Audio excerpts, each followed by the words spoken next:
So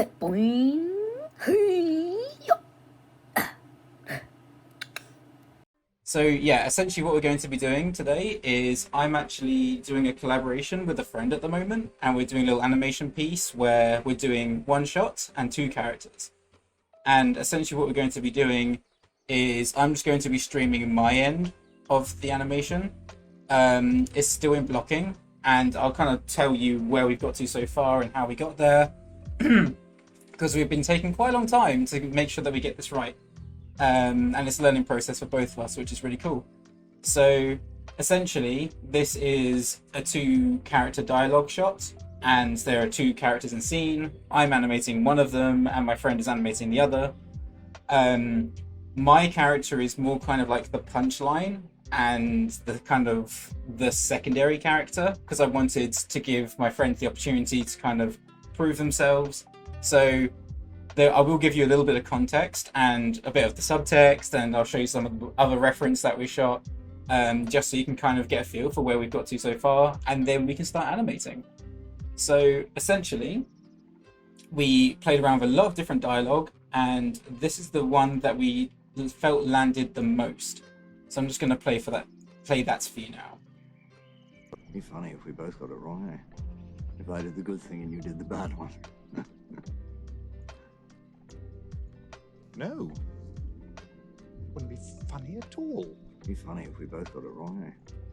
So essentially, there's one character who's kind of passing the blame for a scenario onto their friend or whoever they're related to them, and then the secondary character doesn't take that too well, and he's like, no, it's not funny at all. And so we've kind of been playing around with how we want to interpret this, and I've been kind of teaching my friend a bit about subtext, and we created our own context, and we kind of imagined this sort of like a Sherlock Holmes scenario where the Sherlock and Watson have kind of just gone on like a massive like crime scene, and lots of like hell broke loose, and this is kind of like the aftermath, and it's just them kind of processing all the things they went through.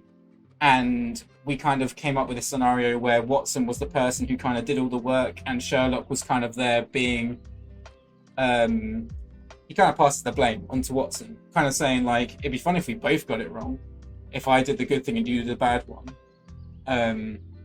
Where he's essentially saying like, you always get it, like you're always the one to save me, and he kind of feels insecure about that. But there was 2 different ways we tried to interpret this, whereby maybe Sherlock, there's 2 ways we were trying to think about it, where Sherlock is either, is he vulnerable? Is he trying to like comfort his own insecurities by passing the blame? So when he's acting, is he kind of like self-conscious? Is he kind of worried about saying something and he's trying to get some support from Watson? Or do we play it, thanks for the follow, or do we play it the other way, where Sherlock is completely cocky and he just kind of thinks it's funny, like he literally thinks it's funny that you know, he's trying to, oh, you got loads of follows coming in. Nice. Yeah, so he's kind of saying to Watson like, you know, it'd be funny if you got it wrong for once, kind of thing. And then Watson could take it 2 other ways, like he could be frustrated by this, where he's like, no, it's not funny. Or it could be more like he's standing up for himself and he's kind of like, no, it wouldn't be funny. Like, what's he talking about? And so we've been playing around a lot of different subtexts. And I have a very early version of our subtext that we're kind of breaking down. And I can quickly show that for you guys now. So this is kind of how I was teaching my friend to kind of break down subtext. Or to create a subtext, should I say. So we write the dialogue first, and then underneath we kind of write a subtext. And so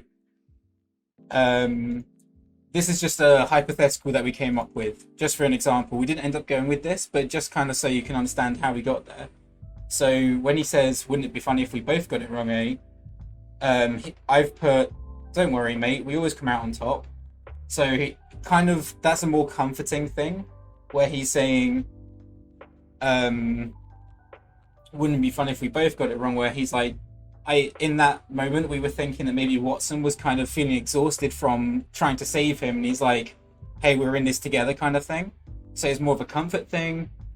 And then he says, if I did the good thing and you did the bad one. So this is kind of where we're feeling, where he said, tries to make himself feel better. So this is where we're kind of playing on Sherlock being insecure. And then there's a beat. Like we always write the beats as well. If there's a pause, then we write the beat because maybe that's something we can play with. And so it says here, Sherlock goes into internal thoughts about his insecurities of screwing up all the time. And Watson is processing, and he thinks it'd be a recipe for disaster. So like there's this thought process from Watson where, so essentially Sherlock is kind of like, yeah, that'd be funny, wouldn't it? And he's kind of just like, oh, I keep screwing up. And then Watson's kind of there just like, wait, no, that wouldn't work at all. And then we've got like several different versions where like Watson says no, and simply because it's only one line, it's too much. There's not too much you can break down the subtext here. But he's essentially saying, I strongly disagree. And then he has like, there's a beat there as well. And then we have this like look of disgust where he's like, what's wrong with you kind of thing. And then when he says that wouldn't be funny at all, he's essentially saying, what's the matter with you? And just by creating that subtext and acting to that subtext, it's going to hopefully bring out a more genuine performance. So that was the first scenario that we came up with. And I can show you loads of the reference that I shot. I think there was, I don't know, I think I did about 13 takes. And some were similar than others, but there's also like subtle things that make quite a big difference to like how the performance comes across to the audience. So I'm just going to play those for you now. It'd be funny if we both got it wrong, eh? If I did the good thing and you did the bad one. No. Wouldn't be funny at all. It'd be funny if we both got it wrong, eh? If I did the good thing and you did the bad one. No. Wouldn't be funny at all. It'd be funny if we both got it wrong, eh?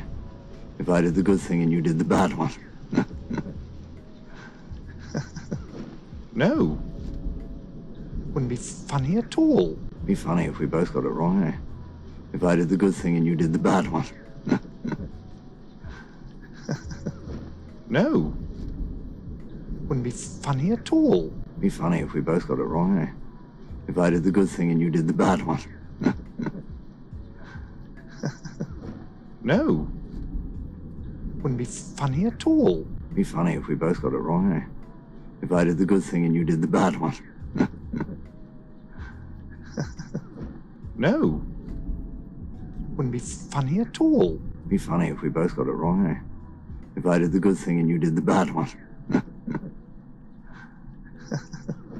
No. Wouldn't be funny at all. It'd be funny if we both got it wrong, eh? If I did the good thing and you did the bad one. No. Wouldn't be funny at all. It'd be funny if we both got it wrong, eh? If I did the good thing and you did the bad one. No. Wouldn't be funny at all. It'd be funny if we both got it wrong, eh?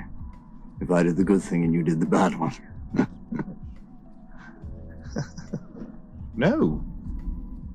Wouldn't be funny at all. You get the idea. I won't go through all of them. Essentially, what we were trying to go for is we had a bunch of different subtexts, and I was just playing it subtle. And I didn't want to go too bold with this shot because it's supposed to be a quite genuine piece, and they're supposed to be kind of exhausted. And I think for the first half of the shot, I was specifically trying not to steal the show from the main performance because I didn't want two characters fighting for attention in the shot. So there is a lot of kind of just like still like subtle things that are happening at the head of the shot for my character. But that was deliberately staged that way so that hopefully we're guiding the audience's eye. So there is a lot of time at the beginning, which is kind of going to be dead time, which hopefully I can still try and find some kind of character that still makes it feel believable and still makes the character, give him some like believable, engaging performance. So the one that we went a lot of back and forth, we got kind of different people's opinions on it as well, and in the end, we actually went with number one, just by coincidence. And we were going for something more assertive because it had a comedic value, but it also showed that there was a dynamic and an interesting relationship between Sherlock and Watson.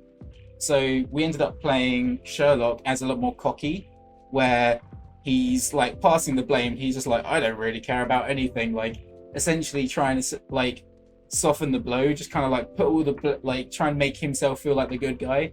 And Watson's kind of just a person who's like on the side, like he's the sidekick. And so he's kind of, I won't show you the performance because I want to keep that private from my friend, and they can show you later, and we will show the final thing.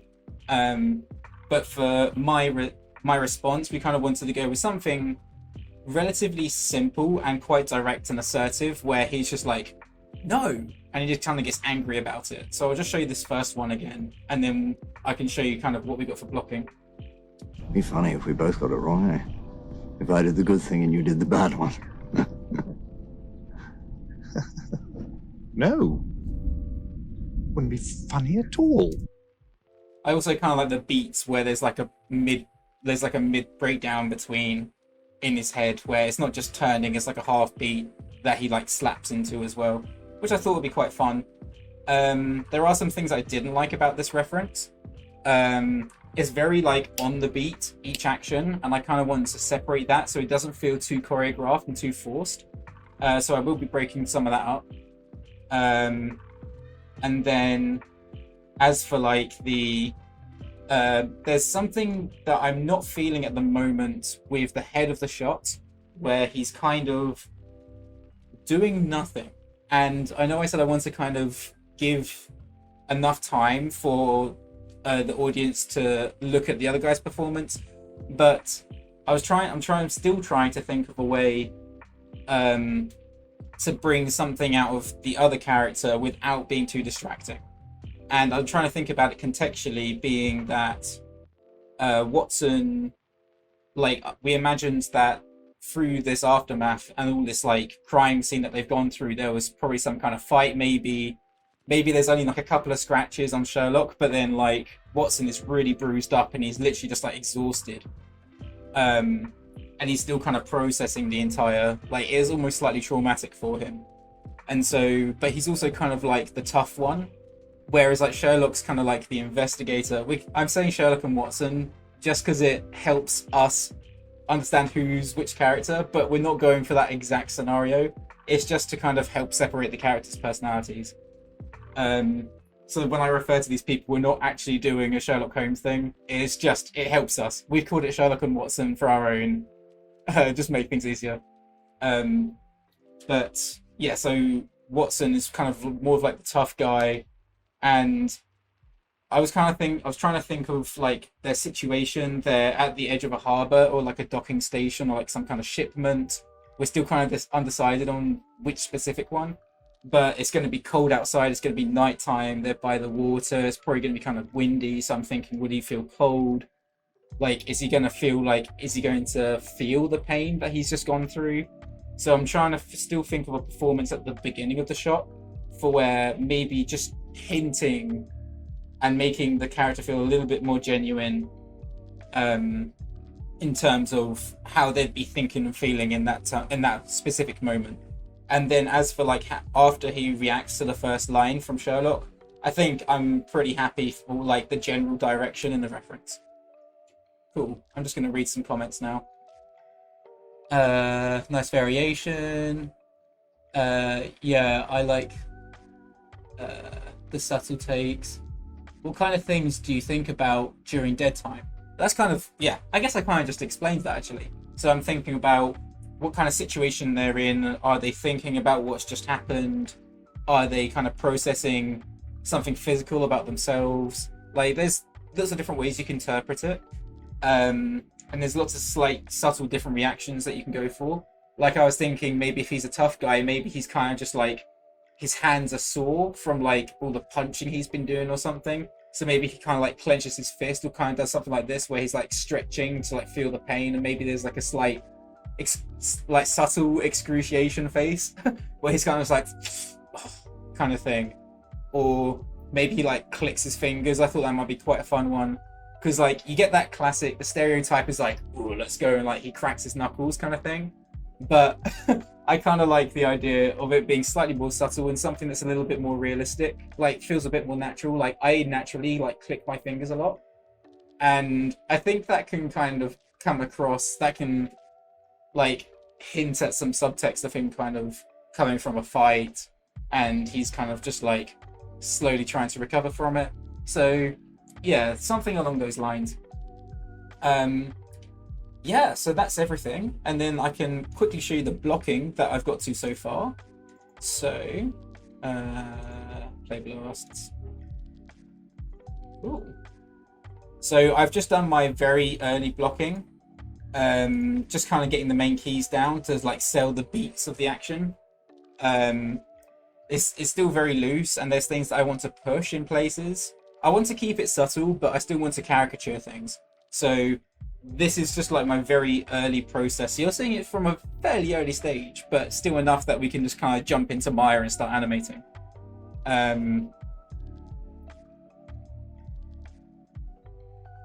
Awesome.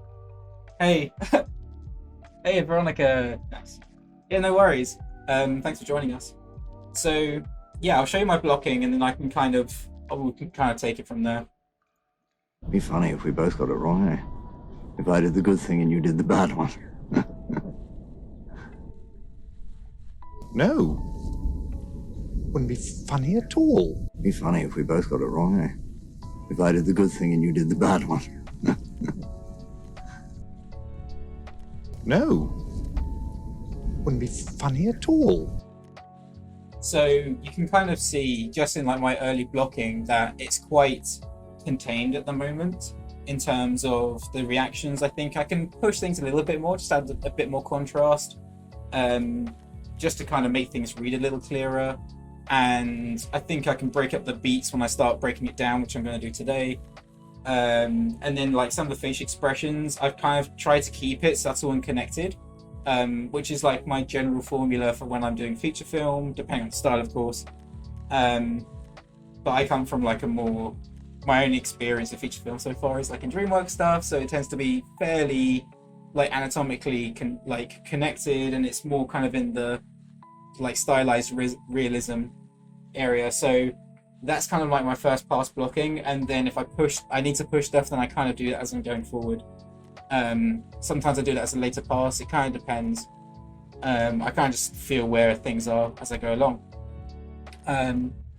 Cool. So I'm using, someone just asked what program I'm using, so I'm going to be using Autodesk Maya, which is kind of the industry standard these days. It's kind of slowly changing. There's other programs coming in here and there, but Maya is still probably the most streamlined pipeline one for industry, so that's what I'm used to using, and most of my career is using that. So yeah, that's what I'll be using today. Yeah, I think that's everything that I need to explain before we started to jump in. I know some people asking generally about my workflow as well. So I'll give you a very brief breakdown of how that works, and then you'll see me doing it as we go along.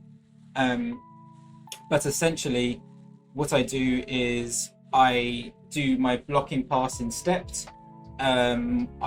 Depending if it's an acting shot, then I tend to look at my reference kind of to inspire the key poses, and I kind of push them and make them more graphic and appealing where I can.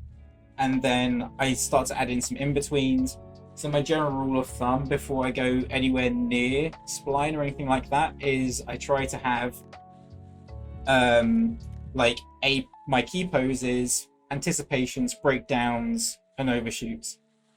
Those are the key ones that I think about, but then obviously not every action specifies those exact keys. Sometimes they blend, so it varies, but that's my general formula. And then from there, once I'm happy breaking it down in steps, then from there I generally put it in spline and I bake it down onto twos. And so that way I'm still kind of seeing how the actions are moving over a longer period of time. And then I kind of adjust using the graph editor and Animate. I go in and I manipulate the curves working from the root outwards, until I've essentially got a pass that I'm happy with mechanically, and that's for the body. And then I go into the face pass, get the main beats working in the eyes, and then I kind of go through, and then like obviously do lip sync, and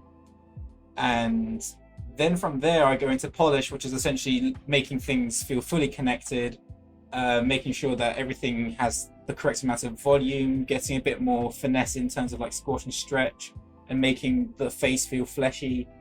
Thinking about the hands, little connections in terms of interactions, that kind of thing. But that's generally my process. I know some people like to use layers. I tend to use layers to address notes. So if I'm like, okay, I want to adjust this one pose, like there's a key pose that I think it needs to be pushed more, and I generally do that on a layer and then kind of blend it in and out where I need to, and then bake it back through. And similarly for the face, if I feel like I need to push a general face expression for a longer range of time, then I do that on a layer and bake it back. But otherwise, I don't tend to use too many layers. The only other case I would use a layer is if I wanted to use a control for something separate, but I wanted to still preserve the animation I had underneath. So say I wanted to have a bit more volume or squash and stretch in the face or the chest or something, then I would generally, if there's no offset control or like secondary control, however you want to call it, then I would use a layer on that same control that I only have one of to do the extra pass. There's a couple of little techniques I use with layers, but I don't use it as like the most conventional method that people use layers for. I kind of just use it to help me monetize adjustments and sometimes with polish. But by the time I'm happy with everything, I generally just bake it all back through. Cool. So I'm just going to see if there are any questions before we start jumping into the Maya itself. So do you pull poses directly from your reference? Depend. If it's acting, I tend to, but then I push them. You can kind of see here. You can kind of see how I've interpreted it. I've tried to create it a little bit more graphic. Even like this end pose, it's pretty similar, but you can see how I'm just trying to create some shapes in there, and I will push things, but this is a very subtle shot and I want it to feel quite natural, so I haven't gone too far in terms of pushing this. Generally the style that we're going for with this is kind of like the whole caricatured realism thing, where we're still going to push things a little bit where we can. Like we'll maybe make the timing a little snappier to give it a bit more emphasis, and we'll probably push some of the shapes. This is like my reserved kind of pass right now, where I haven't pushed many things at all. But this is like my first pass that I do in blocking if it's an acting shot. If it's more body mechanics or action, then I mostly rely on drawing and thumbnails, and then I kind of block accordingly with that, and then I'll push things as I go along. So it's a very different mindset when I'm doing physical stuff, but with acting, this is generally my workflow, yes. See if there's any other questions. Ooh, this is the baked spline methods that you were talking about. Yes. So I was talking to Veronica about this on Facebook a while back. Thanks, man. Yeah, I'm doing well. Hope you put in some nice poses before you bake it down on twos. I hope so. Yeah, I mean that's the general rule of thumb. If I still want to push the poses after, like I say, I use layers and then bake it back after. But yeah, we can just start jumping into the shot now. So I'm just gonna kind of have a look at what keys I've got. So also, just so you guys are aware, sorry, I know we've taken a while before we start animating anything, but I want to set everything up so you're on the same page as me. The only other things that I wanted to let you know is that everything that you see on stream is everything that I'll be using in terms of tools. There's nothing that I'm going to be secretly using off stream that you're unaware of. So you can see I've got a graph editor, I've got a picker, I have a studio library, and I have Animate and Tweener machine. So like those are all the different methods that I'll be using to animate with. And you should be able to see them as I kind of move around and through them and everything. So everything I'm seeing, you're seeing.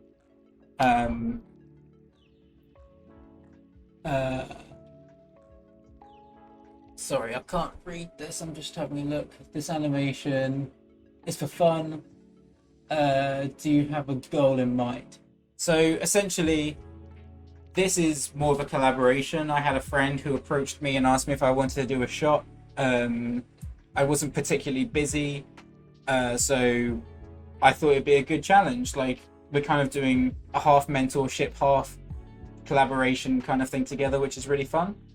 And it's just, you know, every shot's a different challenge, so I always kind of like doing these subtle things anyway, because the things that I do at work at the moment tend to be a lot more physical and a little bit broader, so it's fun to kind of take a step back and do some subtle acting stuff so that I'm competent in both.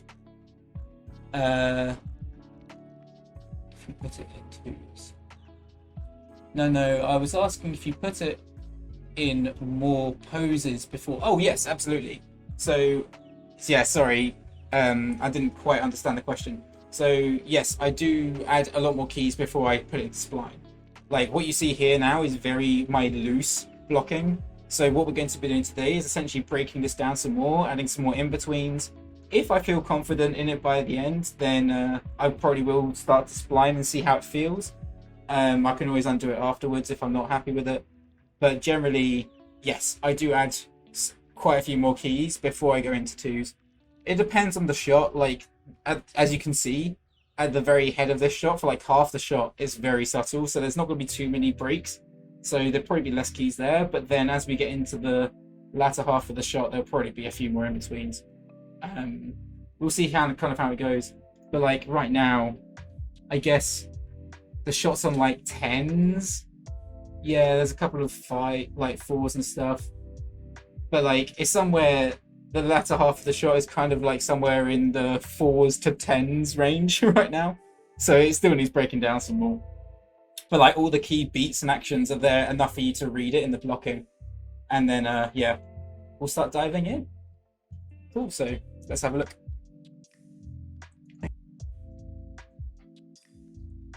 So right now, as you can see at the very head of the shot, all he's really doing, I may change this later, but just for the sake of showing you how my workflow works and animating itself, I won't be changing any acting choices in this stream, but I may do some later. We may do extra streams, so maybe you'll see that progress as we go along. But right now, I'm just going to stick with this blocking, and then we'll go ahead from there. So you can see at the very head of the shot, there's very little kind of going on. So what I'm going to have a look at is if there's any particular action in here that I could potentially break down some more. There's like a slight swaying going on, so I think I could add some of that in there. So around here, there's an extra little breakdown. You can see there's a slight shift.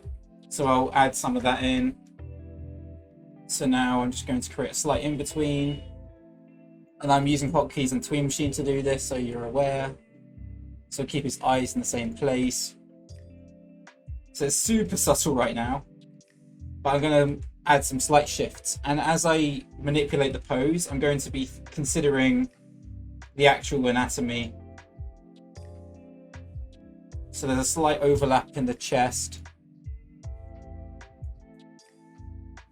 I think I can take that back a little bit.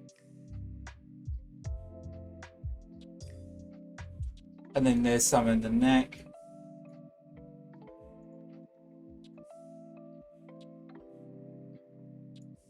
I'm probably going to drag the head a little bit. So again, maybe this feels too broad. Maybe it'll feel too sway at the very beginning. But it's better to go slightly. This maybe feel very reserved for some people, but I think considering he's just kind of sitting there, maybe this will start to feel too broad, but we'll see how it feels once I start to spline it, and I can always reduce some of the curves. But just so that we see a change, I'm going to kind of use this method of just seeing enough for us to read it right now. And then we've got another key here. So I'm grabbing the entire rig. Literally, you can see the entire rig here is selected, apart from one control there. Oh, that's fine. That's the nose move. We don't need that right now. And then that's generally my workflow, is I key the entire rig.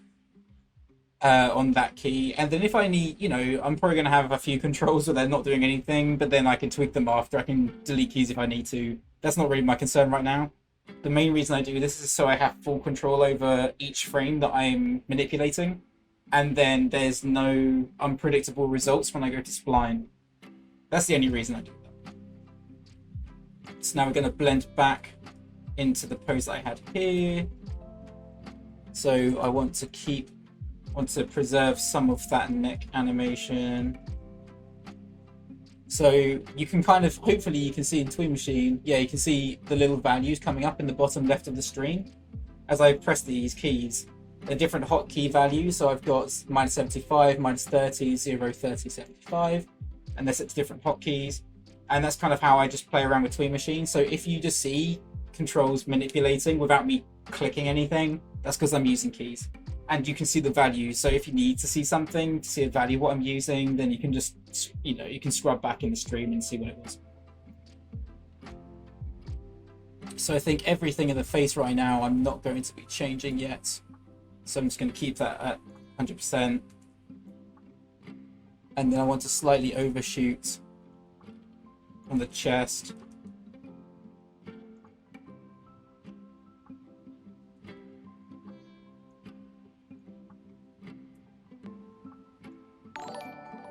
Thanks for the follow.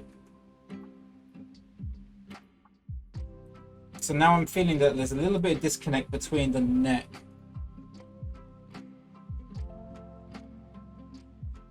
When the head comes down, there needs to be a slight connection between the neck and the head. So that already feels a little bit better, where naturally the head and the neck will feel coordinated. Just then it felt a little bit isolated. So here there's just a little shift at the beginning. It may feel too broad. I can always rein it back in slightly.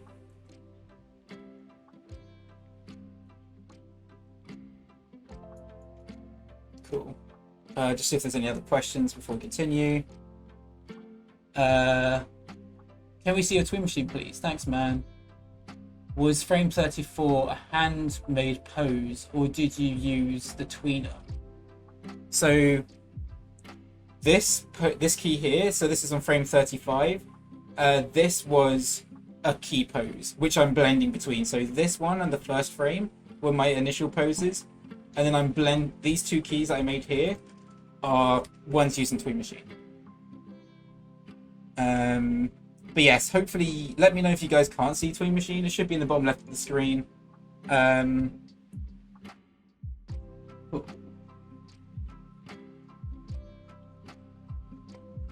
Awesome. I'll keep going. Then we've got a little change here where he looks over. And initially, you can kind of see in my reference, I kind of look further down and he's still kind of in front of himself. And I wanted to make sure that you read that he was responding to the guy on screen left, responding to Sherlock. So I just pushed the eye line a little bit, just enough that you can read the face change.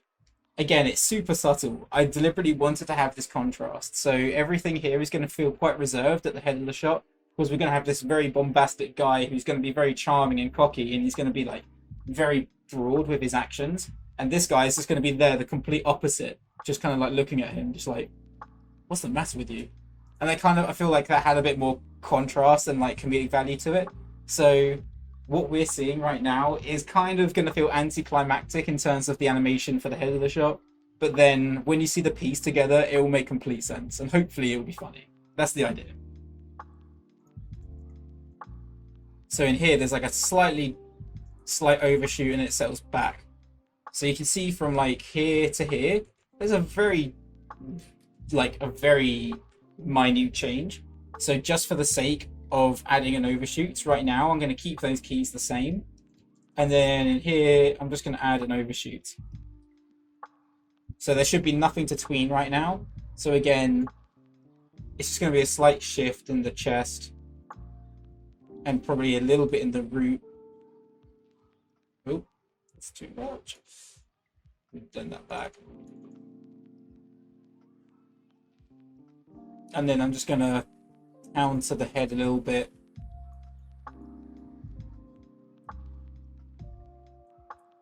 And then I think maybe around here we can start to blend back, just so we have some slight variation in the head angles and everything.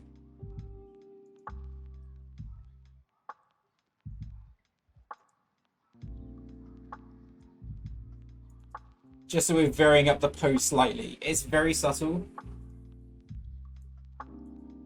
And I think in here, he should kind of... I'm just going to get a bit closer on his face. I think in here, I want to connect the lids a little bit more. Right now, they're kind of... They don't sit on his iris, but that's kind of intentional because he's kind of still in this shock, like a slight worn expression. But I think here, I want to connect the lids a little bit more. So I'm just going to jump into his eyelids and connect them a little bit better.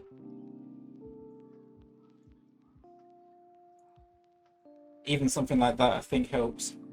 Just makes that read a little clearer.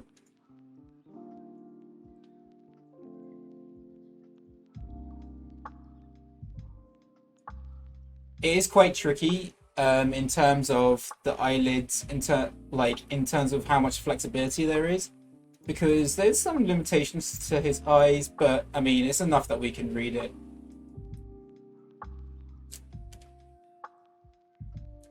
There you go, we just got a little bit more contrast there. And then I think in here, I want to get a little bit more of a mouth adjustment. So I'm just going to grab his mouth. And just blend that a little bit closer to what I had in the second pose. Just a little bit. I think mostly in the lips.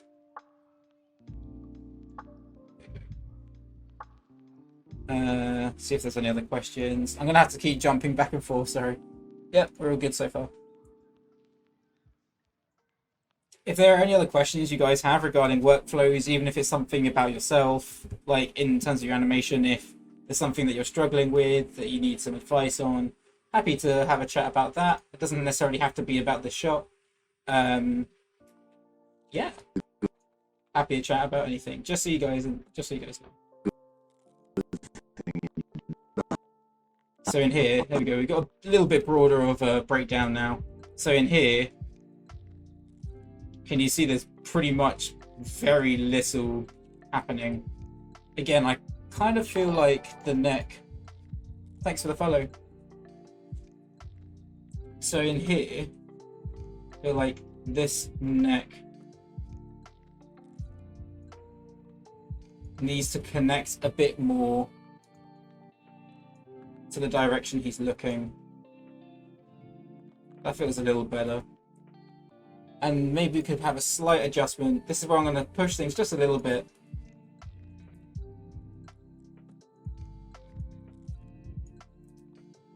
Just so there's a bit more of a connection there. And then I'm going to compensate with the shoulder so that we feel the weights coming down.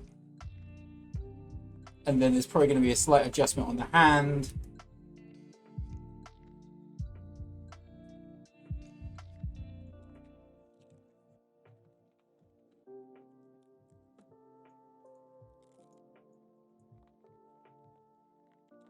Similarly, the elbow, I'm just looking at that angle.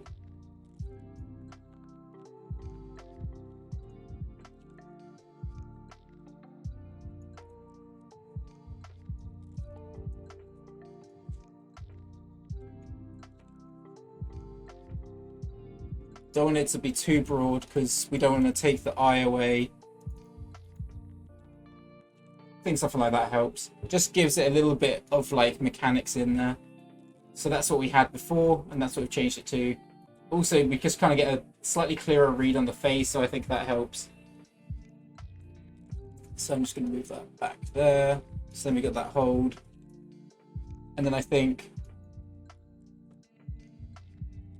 I'm going to continue a bit of follow through on the neck and the head.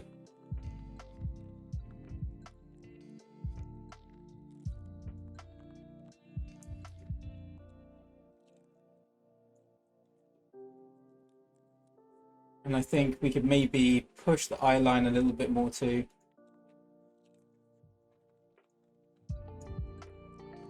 right now, this is actually quite interesting. I should have changed this.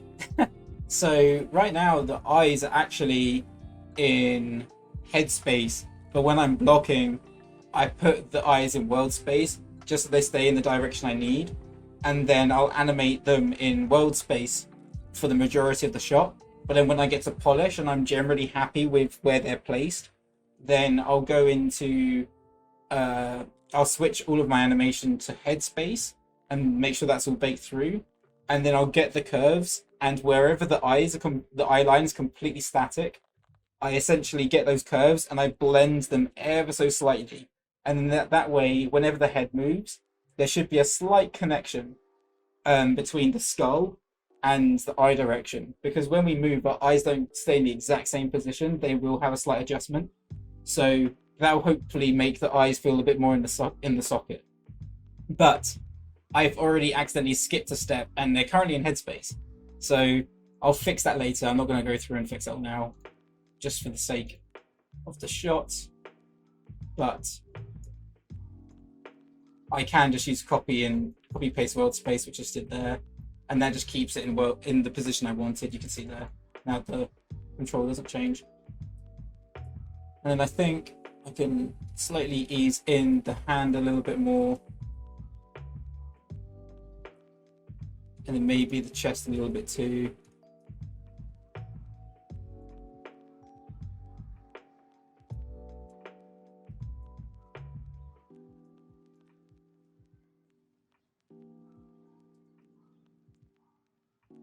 Same for this.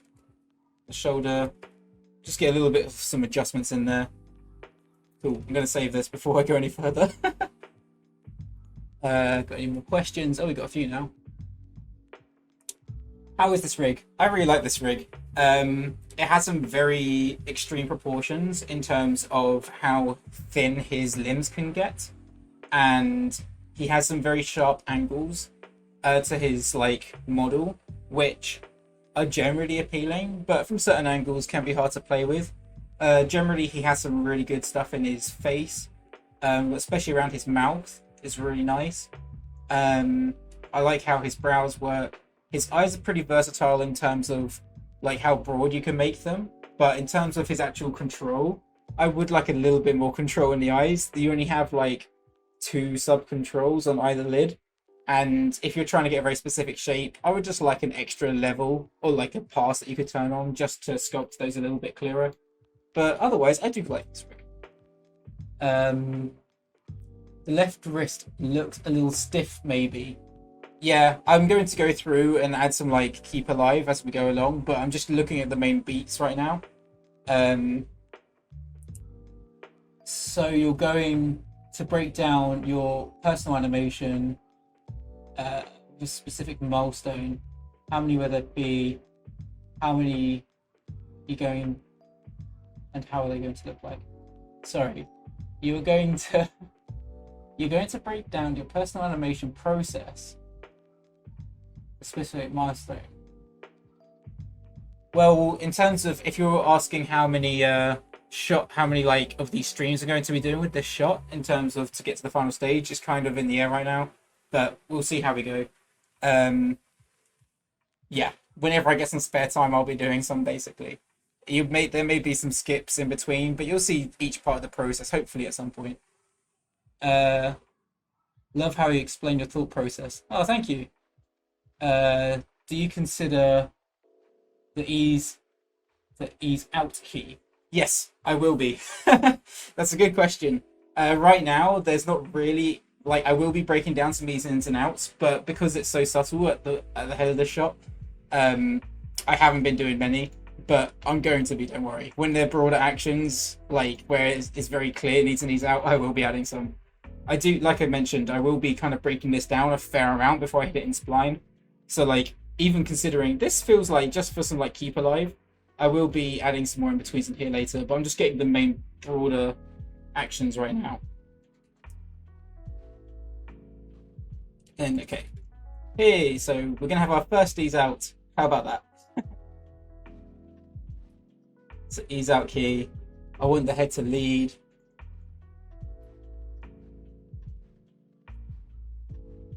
And I think here, this key, I would like to push the angle a little bit more so that we get a little bit more contrast.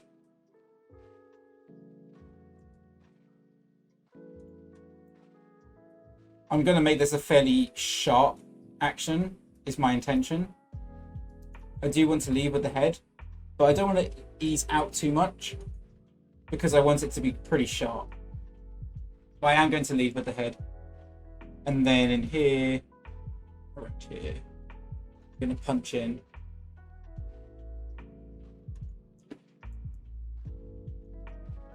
I'm going to slightly overshoot the head.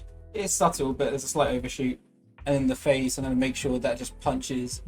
Just like in terms of the face expressions, I kind of just, when I'm going through the breakdowns, I don't tend to manipulate the face too much. I kind of just hit the poses, and then I start to, once I've got the body working, then I go back through and I start to make some adjustments. Like in here, I could probably, if just to show you kind of the thing I would be doing, if I want to get a little bit of compression in the mouth here, I might have a bit of an overshoot so that in the initial close it compresses a little bit. So we're going to get a little bit of change in volume, and then it kind of settles back out again. And then maybe I ease out the jaw a little bit.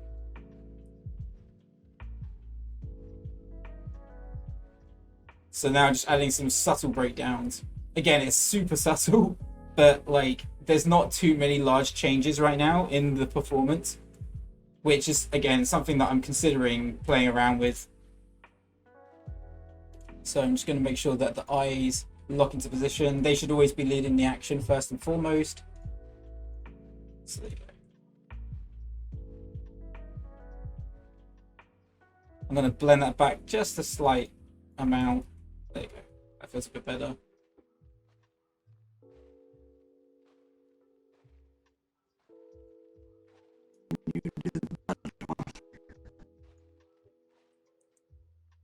Cool. Going to grab all of that. So just have a quick save.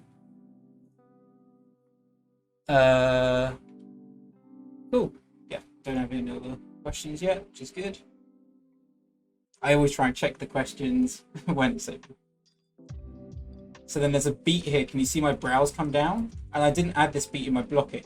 So I like this expression, this slight change where there's a slight, I guess it's a subtle reaction. You could almost maybe consider it a micro expression. There's a slight beat where just in his face where nothing else really moves. Again, once I get into polish, I will be finessing and keeping everything alive, but just for the sake of making things read at this early part of the process, then I'm just looking at the key features.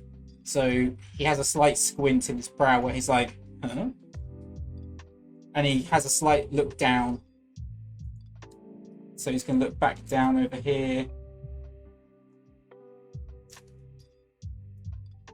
And I want to get a little bit more confusion, like thought process, coming from his brows. So let's see if I can find something in the library to give me a good template. That already feels pretty good. I might push some of the furrow coming down in this shape here.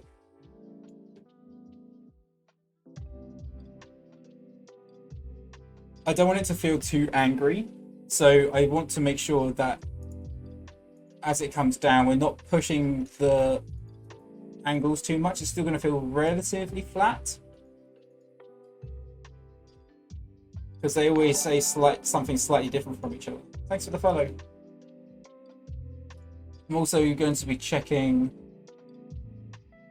Generally, this is a pass that I'll be doing later in terms of connectivity and shapes, but I want to make sure that the line on the outer ring of the eyelid connects with the brow. So it's going to have a little bit more like tissue coming through here.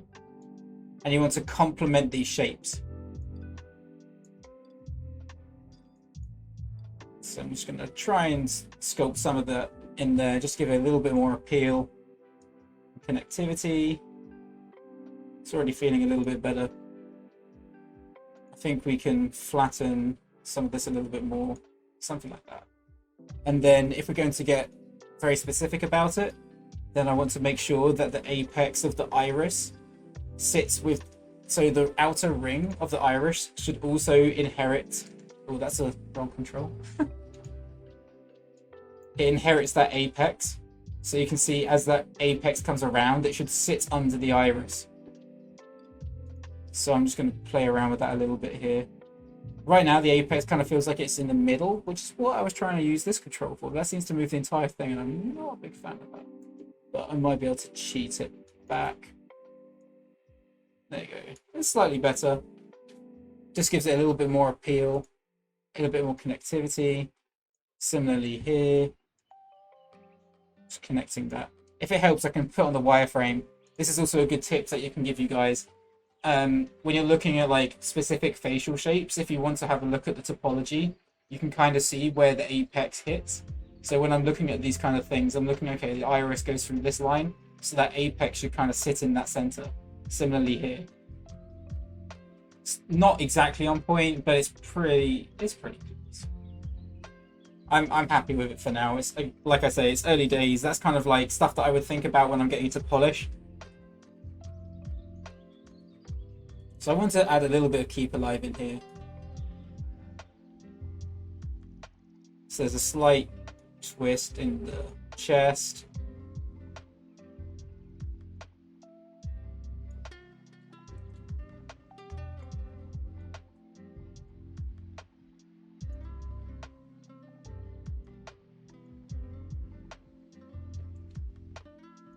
And then again, some adjustment in the hand, which you can actually see there is a slight adjustment in the hand.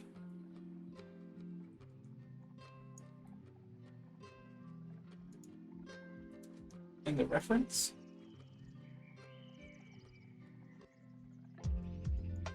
I'm just going to move that back a bit. And then I might just get a little bit of connection in the knee, just so that it's not completely dead. Just get some subtle adjustments. Again, because you can see the legs kind of off screen, I'm going to be animating them as well, but that's kind of like a pass I'll probably do later because it's not priority right now. It's like when I'm doing my blocking, if I was going to be super thorough about this, if I was in feature film, you know, if I was doing this for a production, then I would be considering every single control as much as possible and try and get it as close as I can in my early blocking. But with something like this, when it's so subtle and I'm just mostly looking at priorities, that's not really my concern right now, and I can happily, just for my own, like, I'm confident I can jump up back into certain controls later and do a pass. And I can always, if I want to, I can take out those keys. Like, if it's all baked on 2s and I say, okay, I want to do the leg now and there's no animation on it, I'll just get rid of all those keys, add the keys back in where I need them, and then spline bake it back out again. Thanks for the follow. Yeah. So again, like you see, like I'm not really doing any hand adjustments right now or any finger poses. These are my key poses. That's not really my concern. I'll go through and do like little breakdowns later. But this is just like when I'm almost considering when I'm doing these passes, I'm thinking mostly for if I was to submit this as a review, then what are the key beats that I need to be looking at that's going to convey the emotions and the like general thought processes of the character. So that's what I'm looking at here. Those are the main things I'm trying to hit right now. Got any more questions? We've got a couple. What is the most difficult thing when moving from 2D animation to 3D? I imagine 3D has some different... I mean, yeah, it's very different in terms of execution. I don't really have any... Like, I have very little experience in 2D. Sorry if that wasn't clear. If I implied that I had worked in 2D before, then I apologize, because I've never worked professionally in 2D. I've done some little tests here and there, and I do a fair amount of illustration and painting, but I haven't 2D animated much in my experience. But yes, it's a very different process. I do know from enough studying and from just little personal practices, it has a very different take on it. In terms of like what tools and mindset you have, like it's a lot more like I find timing is something that you really have to nail down, because it's not something you can just go on the fly and adjust as you go along. So you really have to think about your rhythm and your spacing very early on and plan ahead. But, you know, there are ways that you can adjust that these days, you know, using different programs and that kind of thing. How are these streams organized? Like, when is the next one? That's a good question. And unfortunately, they are very poorly organized. I'm going to be honest and upfront with you. There is no real schedule for them. I post it on Twitter when I'm going to do one. It all depends on how things are going at work and if I have any other side projects. But whenever I have some spare time and I have the motivation enough to and the energy to do something in my evening, then I do something like this. Right now, work isn't particularly busy for me, so I have the energy to animate in my evening. So that's why I'm doing this today. But I probably will be doing some extra parts for this, and I don't think they'll be coming in the very far future. They'll probably, I mean, I generally have evenings to myself, so I should be able to do some more of these as we go forward. Probably like, I can imagine maybe once a week, maybe once every 2 weeks, something like that. If that helps. But just keep an eye on my Twitter and LinkedIn. I always post them on there before I start.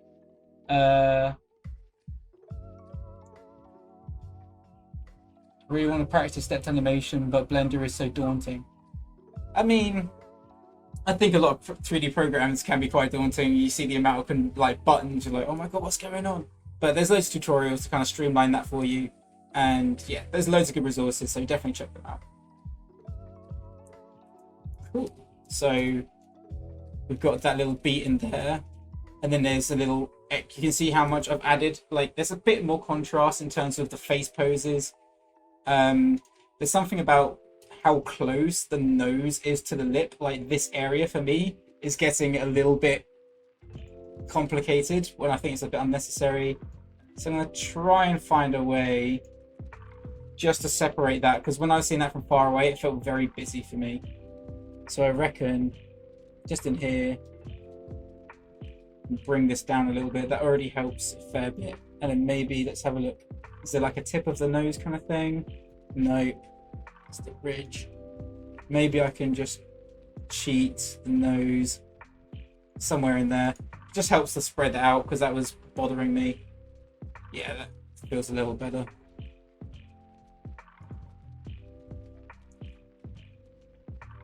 So we got these actions.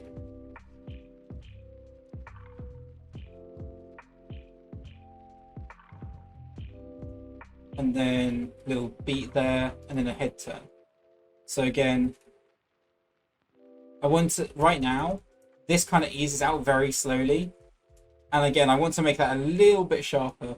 So I'm going to have a longer beat in here for that face. And then around here, I'm going to begin to ease out a little bit.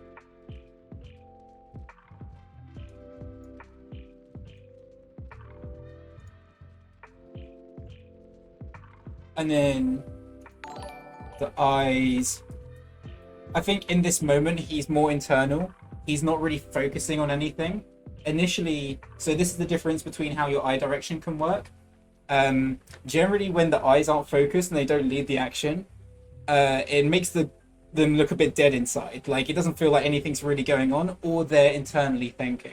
Whereas if someone said something to me, I'm going to look and my eyes are going to go first. But if I was just like, I wonder what I'm going to have for breakfast today. And no matter where I look, I'm kind of like, my eyes are just following my head, because I'm more thinking about my thought process as opposed to what my physical, like, senses are doing, you know? And so I think in this moment, it's very subtle, because you can't really see it in my reference, because my lids are so down. But in this moment, I think he's trying to process and think about what Sherlock has just said to him. So he's not going to be focusing on anything in particular. So the eyes aren't going to lead the action at this moment. They're going to be sticking with his head. I think that's almost has a bit more comedic value to it as well, where he's just like, so he has this beat where he's like, oh, and he's just like, huh? I don't understand. And I think that has a bit more comedic value to it. and it makes him feel a bit more convincing too. Thanks for the follow, by the way. Love your explanation, thought process. Thank you. Yeah, I hope this helps you guys. I think, like, I haven't shown you anything particularly extravagant in terms of animation process, but at least in terms of, like, how to think about the choices you make, I think there's maybe some valuable stuff in this stream so far. It does, like, there's some slightly broader stuff near the end, so we'll get into that. But again, this is for, like, a very subtle acting piece, so we're not looking to do some crazy smears or some, like, broad animation. That's for, like, another time. And I do have other shots. I have other videos on my YouTube channel where I do something very cartoony, and it kind of shows you a time lapse of that. So you can check that out if you want to see something a bit more caricatured and a bit broader. But this is for this, like, this stream is specifically for, like, subtle animation. So in here, I'm going to tighten that spacing up. Again, I want the head to lead. So I'm just going to snap that in a bit tighter.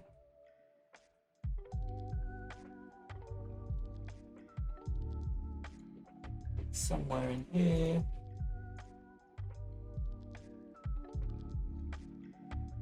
And then I want to kind of let the neck follow round so that it feels like the neck really snapped. And it's like, not like broken, but I mean like the head leads the action a lot faster than the neck, and then the neck kind of catches up. Right now, I'm just looking, and my head is in global space. So that's something that I'm thinking about too, is it gives me full freedom to completely control where the angles work. Right now, if I do this, you can see how the head doesn't follow the neck in terms of orientation. And so that gives me full control.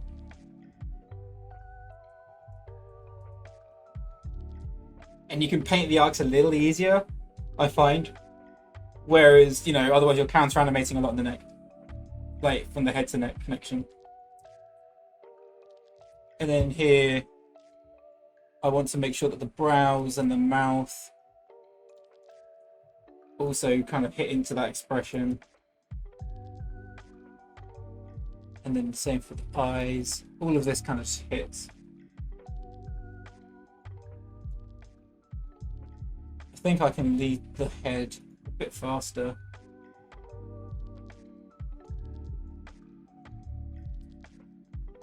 And then on the brow, I think I need to overshoot that a little bit. Brows don't tend to overshoot too much. Like, they fire very fast, which is why I'm going to make this feel like it snaps a bit harder. Where he goes, and it's slightly sharper action. When we're thinking about something, and it's like it depends on the emotion, but sometimes our muscles and our brows can relax a little bit more. They become a little slower. But generally, like the general rule of thumb is that our brows actually fire, the muscles fire off quite quickly. So I'm going to punch the brows in there. See if I can add a bit of overshoot. See how that feels. So, let's get into the face. I'm going to push that overshoot a little bit.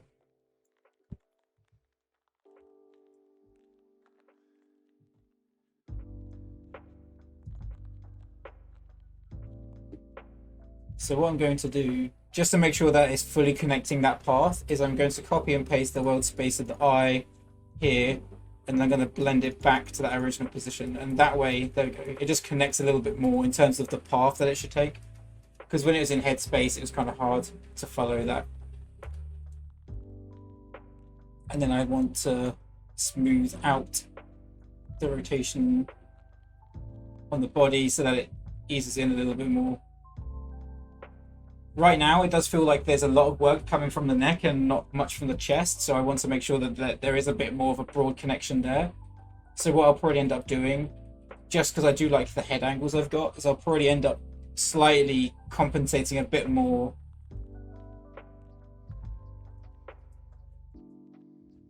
with in here, just with the root, and then probably hunch them in a bit more. Maybe that's a little too much. There you go. That has a bit more of a connection in there. There you go. That doesn't feel so broad now. Again, I'm going to go through and I'm going to clean up every one of these axes. So literally, I'm going to go into the roots. Once it's in spline bake, I'm going to go into the root. I'm going to look at the x-axis. I'm going to clean it up. I'm going to go into the y. I'm going to clean it up. And that sounds very daunting when you've got all these keys for a very long period of time. But you'll find that there are only very specific curves that you will need to clean up. And using Animate, it makes that process a lot easier. Cool. Keep going. Just checking if there are any questions. I'm going to save this.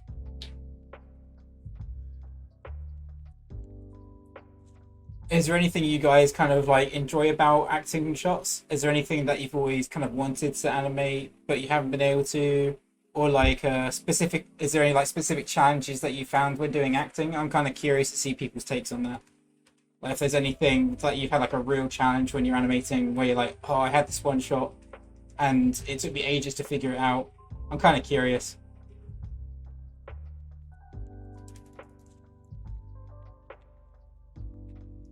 So again, we've got a nice ease out here, and you see how much the eyes lead the action. So I'm going to make sure that that eye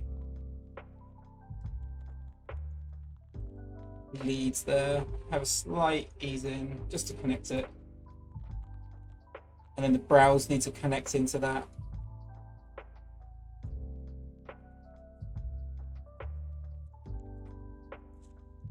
I think naturally his right eye is going to go first.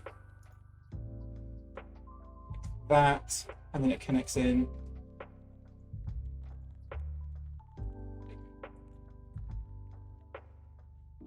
And then there's going to be a slight ease out in the head.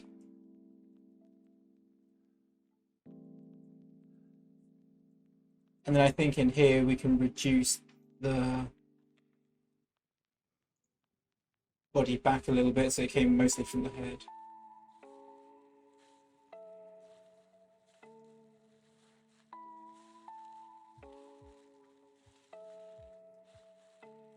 Subtle connection. And this is where we're starting to get into the broader stuff now. So one thing that I do like about how the shot works so far is like there is a progression, there's a build up. So if you imagine there's a graph that kind of is like the emotion of the character, it starts off very still, quite linear, and then it just like starts to build up a little bit, then it goes higher and higher and higher, and then eventually that curve like crescendos sharper each time, so he builds up more anger, and then by the end of the shot is where he's like really broad. Compared to what he was before anyway. So I kind of like that. Oh, we've got some more questions.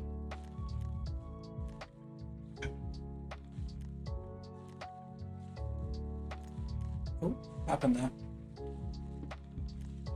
Oh, I missed someone's message. I can't scroll back because of my freaking stream. Sorry about that. On frame 139 we lose the left eye. Did we? 139. Let's have a look. 139. Oh yes, his left eye. That's true. Yeah, we can correct that. Good spot. Thank you.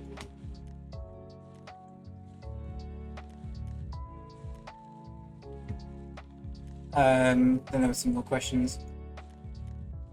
I'm not in the acting classes and animation. Oh, I'm not in the animation classes, animation mentor yet, but the bonded mechanics that we've started to do pantomime, and the thing which was hard realization was, yeah, I can say, okay, my character will pick up a coin, steal it, but I have to figure out how he's actually going to do that. And that's an interesting part. Absolutely. Like, there's so much character, and like there's so many different ways you can like approach something, and I think that's the interesting part. That's what makes you the animator. It's not the execution or how well you do your arcs or anything. It's what you can bring to the character that brings it to life that someone else may not have thought. That's the real part. Like, that's the magic in what we do, really. Actually, I saw one of your friends, Chester, doing a singing shot some time ago, and it inspired me to animate one as well. Had not done facial acting in the last 10 years, so it was hard. Oh, that's really cool. Yeah, Chester's awesome. Yeah, I've worked with him at a few places, and yeah, he's great. He's got really cool stuff on his channel. So yeah, that's awesome that some of his stuff inspired you. Yeah, facial stuff is tough, man. Takes a lot of practice. uh, did study body movements or just from observation over time? That's a good question. I mean, when you say study body movements, I mean, I haven't taken any specific classes. I do life drawing. I guess that's somewhat studying body mechanics. You know, when they move. Like, when you say observation, I think that's where a lot of like our studying comes from. Like, I'll see how someone's walking down the street, or if I'm on the train, I'll kind of see how someone's like holding a book, or how they're leaning on a wall, all that kind of stuff. Like, I actually find it really interesting, and I kind of find myself giggling to myself down the street if I see someone doing something interesting or like something weird, like the way, like, I don't know, maybe the way someone scratches their elbow, and I'm just like, that's kind of weird. But it's like that kind of observation is things that you can bring to your performance. There's actually something, I might as well show it to you now since we're on the subject. I'll quickly find it because it won't take me long.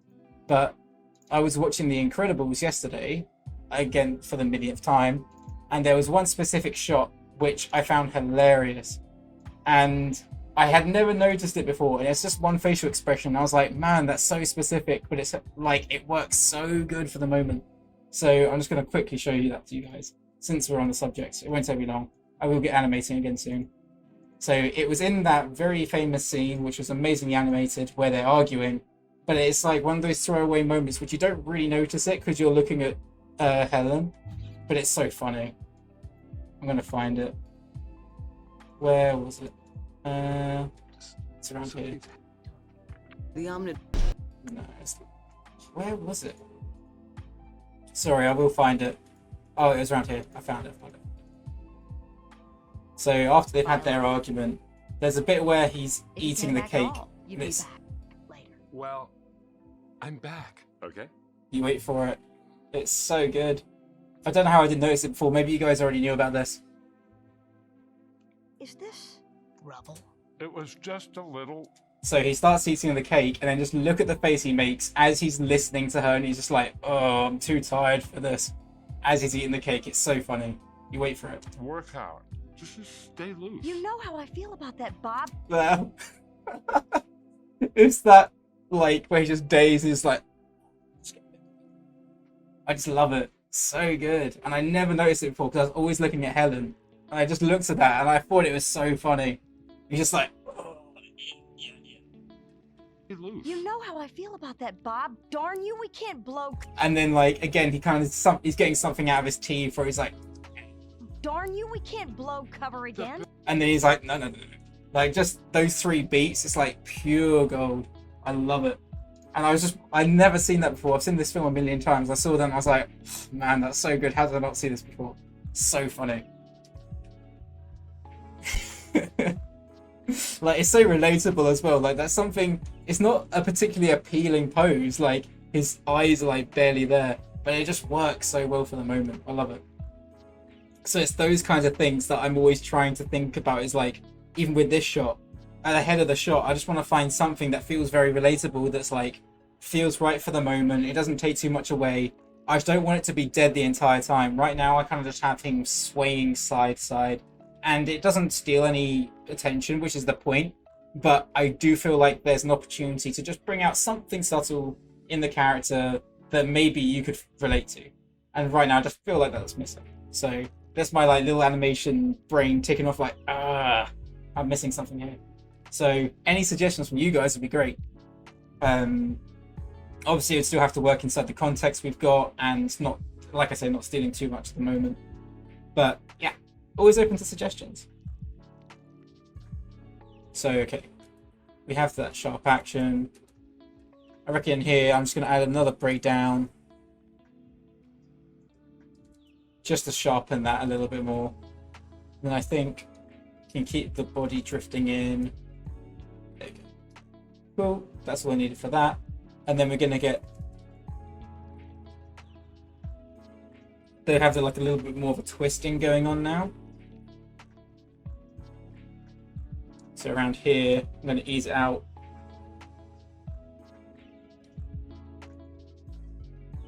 And now we're going to get a little bit more animation getting involved.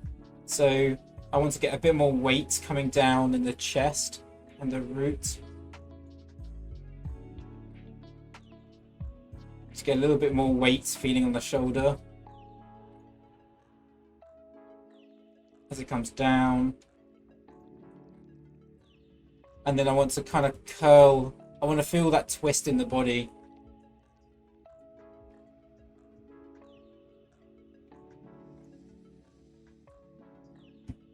So the neck's going to come up and then tuck round. But the head's going to lead.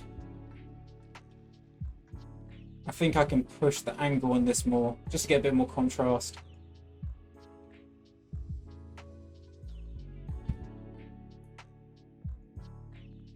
What I'm actually going to do, because I feel like I've gone too early in the weight on the character, so I'm going to make a new key. Like this. There we go. So I'm going to bring the neck up slightly, chest up slightly, just so I have a tiny anticipation. But the neck's still going to come round. There we go. Now we just get a little bit of anticipation as it comes round.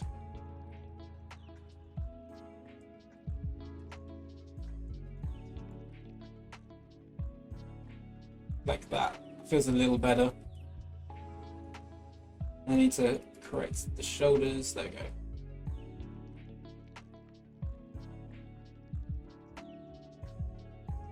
Again, I'll figure out all the connection stuff in the forearms later. That's probably going to be the most technically challenging part of this shot, is the contacts between the forearm and the knees.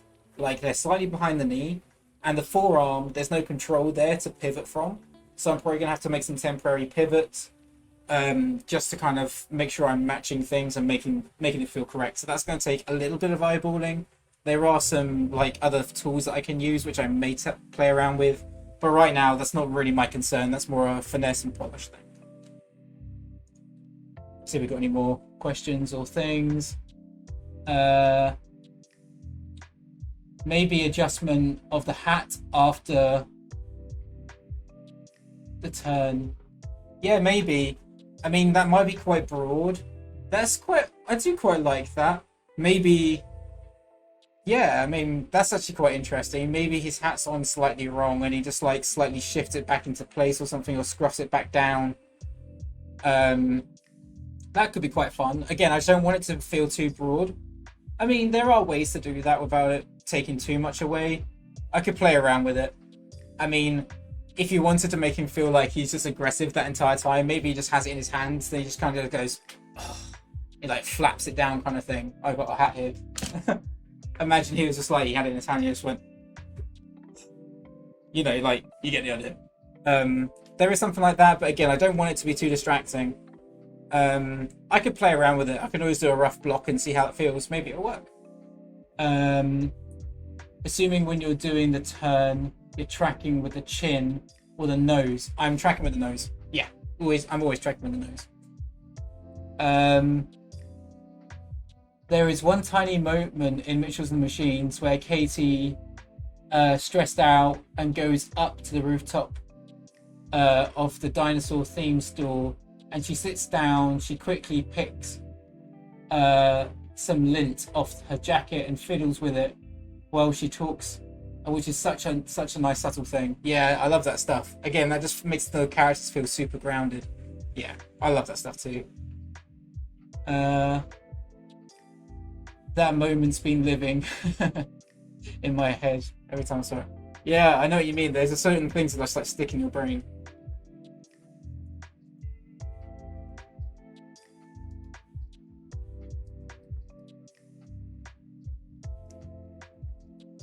So in here, this feels quite broad now in timing.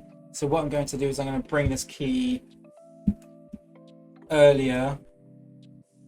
Again, if it feels too fast, yeah, it feels a bit too fast. So I'm also going to bring this one back too. And then I'm going to give an extra key in here to sharpen in.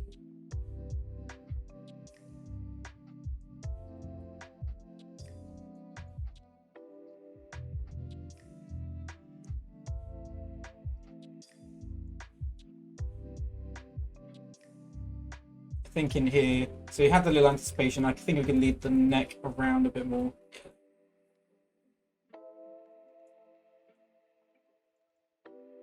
And then I think we need to sharpen the shoulder timing. Thanks for the follow, guys. Really appreciate it.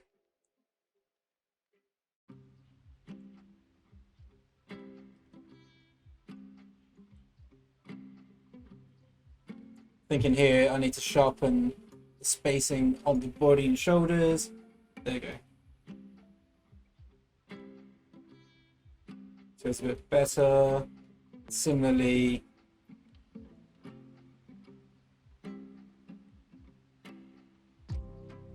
for the hand.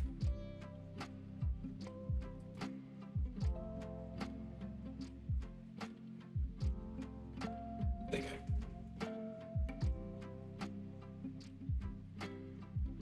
So now we're getting into some of the broader stuff. Now, I do want to read a bit of that other eye. I don't want to push it too far that we break things, but we do need to read the eye a bit clearer. So I think there is a socket here. Somewhere in there. I think just helps it read a bit clearer. Yeah, that helps a lot. But I will be pushing things, like especially the lips. Like we're going to be really finessing those shapes as we go forward. But right now, that's not really my priority.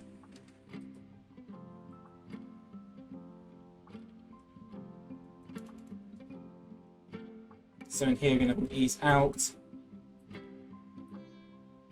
We want to lead with the eyes.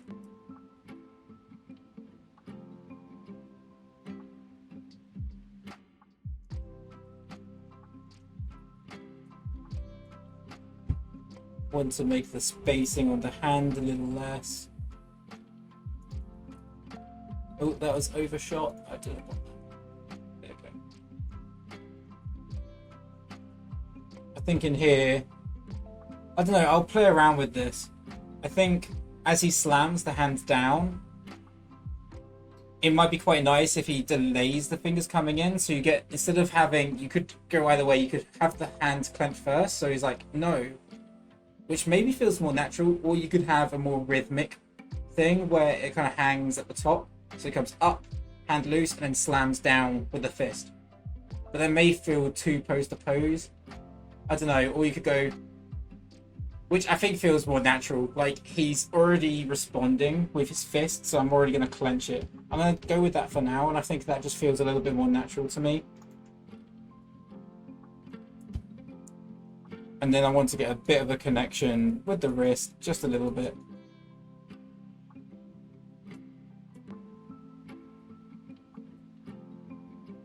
Right now, this is a deliberate action. So I am going to, like, generally when we gesture with our hands, we tend to let them lead the action a little earlier, so not everything's on the beat. Or you can go for a delayed, but it should never like hit at the same time. But then if you are going to, if it's a deliberate intentional action, like if I wanted to clap, then obviously I'm going to clap when I intend. Or if you're like, that's it. Or you could go, you know, there's two ways. If I clicked said, that's it. You could go, that's it, which doesn't really make sense. Or you could go, that's it, which feels more natural. Or you could go, that's it. Or like, that's it. And that feels like having everything hit at the same time. Whilst it feels intentional and it has deliberation behind it, it also feels a little choreographed and a bit stagey, and it just doesn't feel too natural. So naturally, for me, my instinct is to go, that's it, where you click first. Because like your brain, your body responds faster than your vocals do. So naturally here, I want to make sure that when he thumps his knee down, he slams his fist in his knee, that it happens before the beat when he goes no. So it's not no, it's no. Maybe not that offset, literally probably by like 2-4 frames, somewhere in that range, 2, 3, 4. But that's going to be my intention. So I'll try and hit that when I'm going through this blocking. See if there's anything else that you guys made. Nope, you're all good so far. Cool.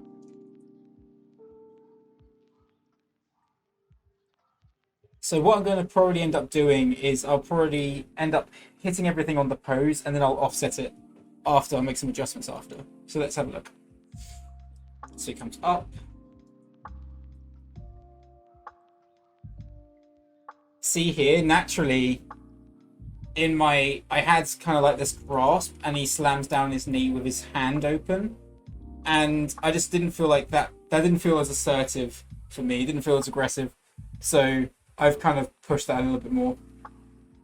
I feel like there's some crunching going on in the shoulder there. Is there? Yeah, there is a little bit. Just gonna bring that. It's starting to break a little bit. Is it in the X? A little bit in the X.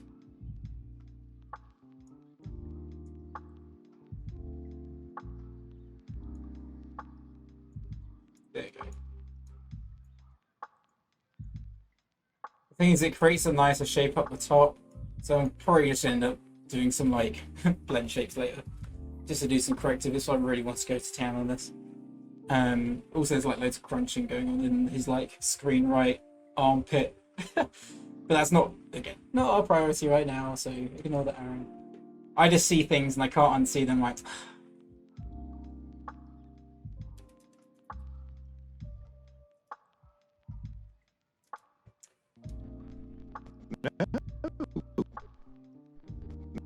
so at the moment, it actually does happen before the beat. So when he says no, he's already slammed. So I think I've already kind of hit that beat. Duke, no. So it kind of, yeah. I think it's already working pretty well. So I'm just gonna add a breakdown in here.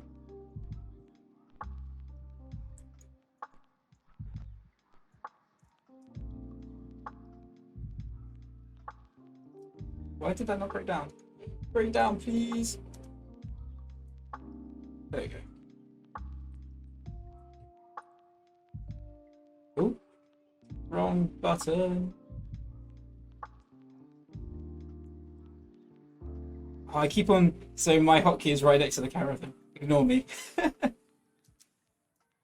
Hand comes up. Douche. Elbow needs to tuck in. I keep doing that. Elbow needs to tuck in. Slams down. I want to get some connection in the shoulder as well. And a little bit in the chest too. Just a subtle amount. And then I think I'm going to hold back on the rest of the body. So the rest of the body should feel like it follows through the action.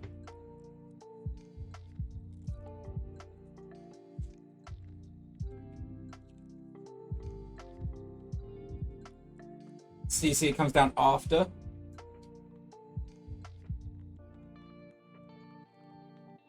Now my question is, does the hand coming down slam and make the adjustment, or does the knee already go into place?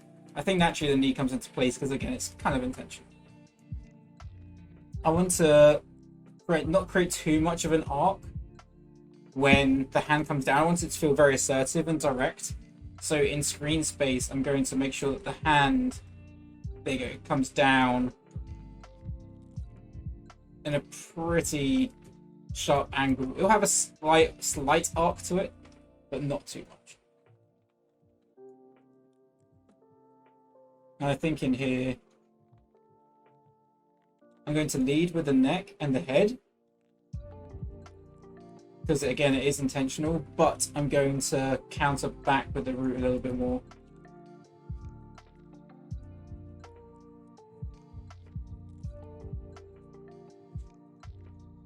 So one thing that's like super important in this part is the weight.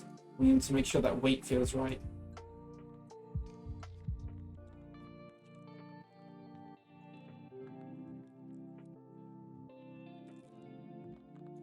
Just making sure that I'm getting generally the contacts okay.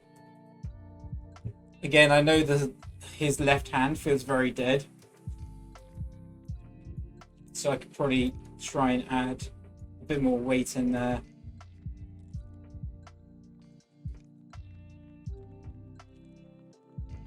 And then I want to get a little bit of follow through. Again, I want it to feel quite sharp and assertive, so I don't want to add too much follow through. And again, as you can see in kind of like the reference, it's quite like he slams down. So like he leads with his body and then slams as the head comes up. So like the leading on the head here is quite important. So I think we need to exaggerate that a bit more.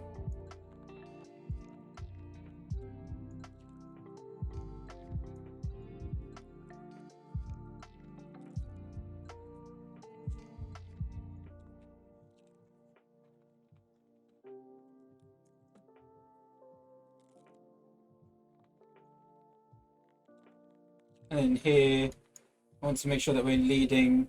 Oh, done it again. Leading the head around.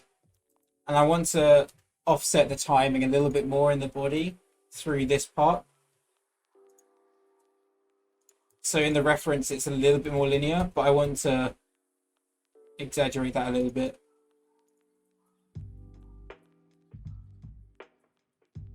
And then I think the root will still keep following through. So we're separating the body a little bit more here. And then again, overshoot the neck a little bit.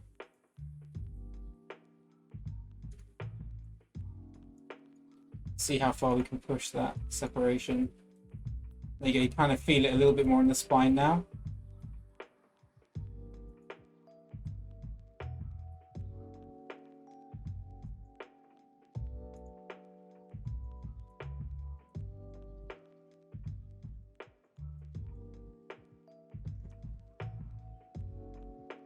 Try and get a bit more weight when he presses down. I think in here, just to show the force, I am actually going to move that leg. Just so that we feel the press a little bit more. So he's really pushing down his energy. And then again in here, keep them coming down.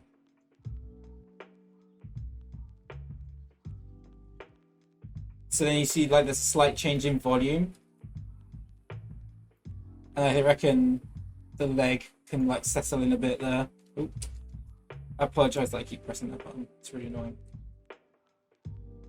And then again, hand kind of comes up. It settles in a little bit.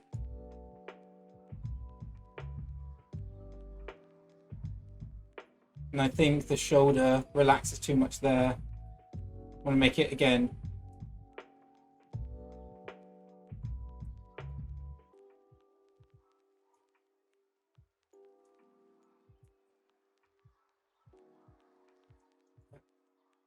Down. Sorry, I know sometimes I like half explain myself. It's because I'm kind of thinking as I'm going. It's hard to explain and animate at the same time. Cool. No other questions so far, which is good.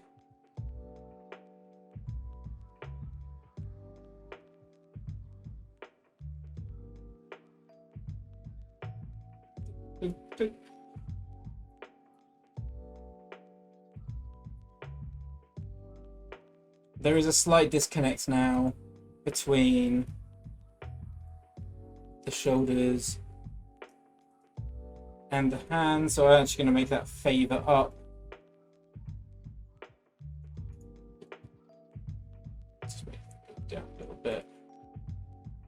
And then similarly, the leg.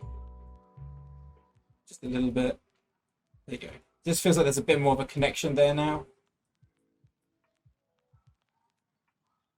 And then here, there is still like a N shape, and he's a lot more aggressive.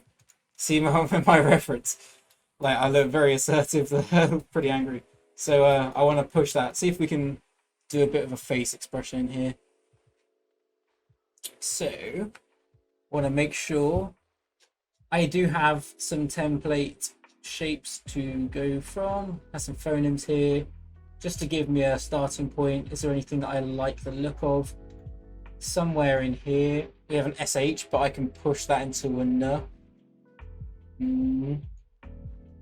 So the tongue's gonna sit on the roof. Generally I do my tongue pass later, but it's pretty important for this shape. I want to see if I can push that a little bit more. terms of some asymmetry.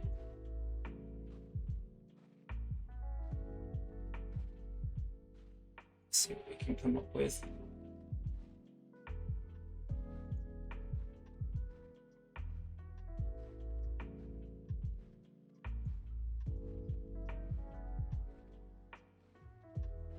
I do want to try and keep it graphic if I can. But I do like the idea of really like pushing the like the flaring kind of thing going on.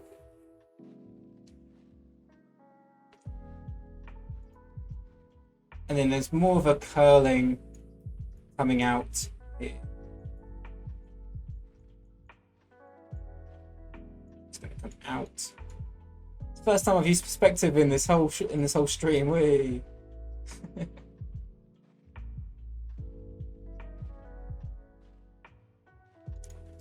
And then I'm gonna drop the corner a little bit there. I think I need to keep that pinched in a little bit more. And then I want to try and flatten just in here a little bit. That not too happy with this shape.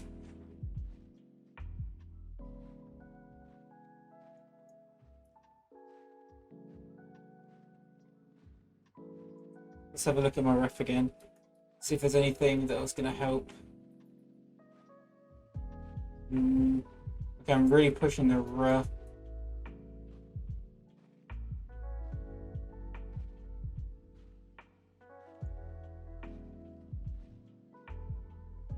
And then need to curl this under.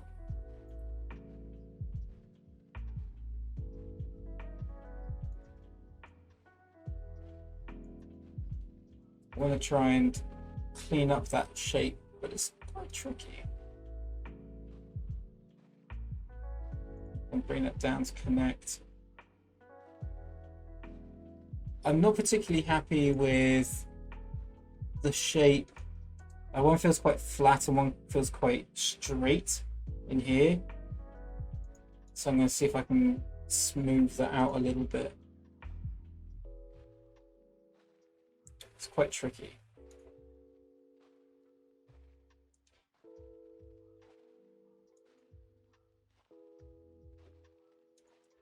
See if I can add some Z in there.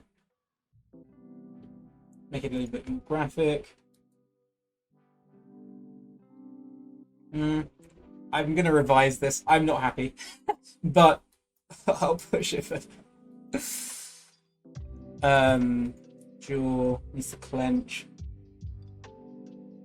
He's really angry.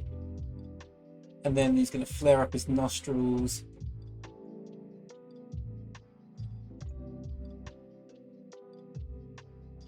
It's quite subjective, but I don't like seeing too much like volume on the other side of the nose. It makes it look like a pig. So whenever I do stuff with this rig, I try not to push it too far on both sides. And then I think I can clench up the squint a little bit more in here. So I'm just going to take all this stuff in there. And then have a look at my expression, see if there's one for squint. I'm sure there will be. I think that's one. That's already helping. Just to give me a template to work from. Then I want to make this a little bit more graphic. See how much I can achieve. Yeah, that's already feeling a bit better.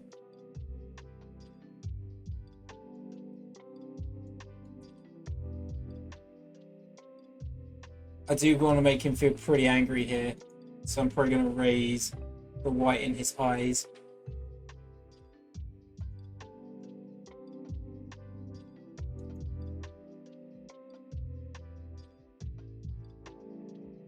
I want to kind of compress more on one side. And then, is there any iris stuff? There is pupil. Just in the breakdown, just to make him feel a little bit more menacing.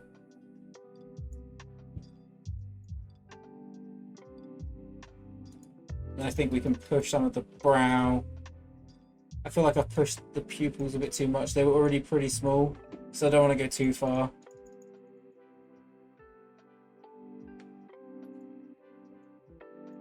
Let's check out my ref again. Yeah, we can push that a bit.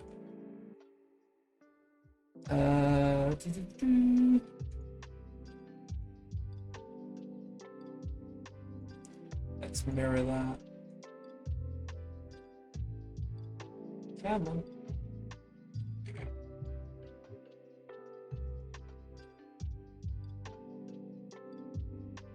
And then I want to get a bit more asymmetry.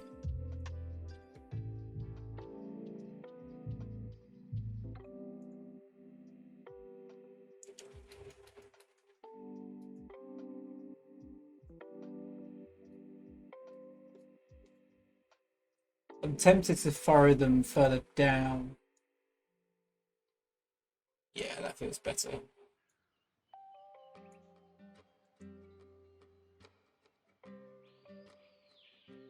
There is a lot of white showing there, so just playing around.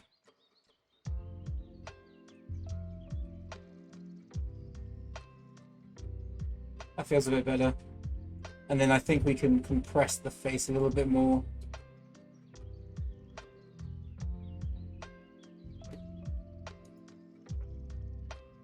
I know the hat's not connected. I'm going to do some adjustments for that later. So that way we get a bigger expression here. And then no, I want to see more of the teeth and flare that up. That's one thing I need to push a bit more.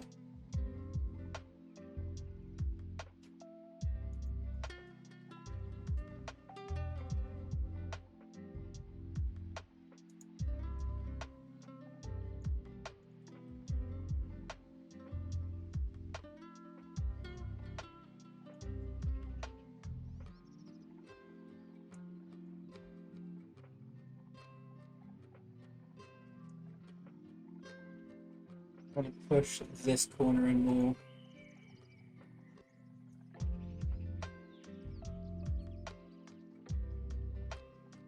And then I want to push this out more.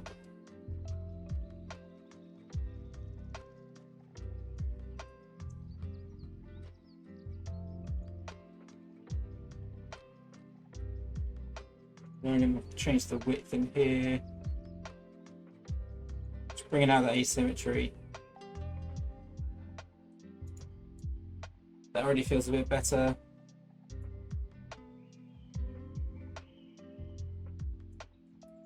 The eyes are starting to feel a bit disconnected in here. The thing is, I don't want them to feel too almondy. That's my main concern.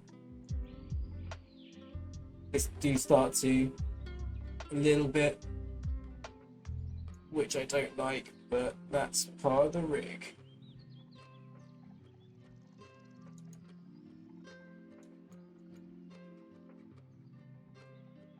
I'll try and get a bit more white on the top here.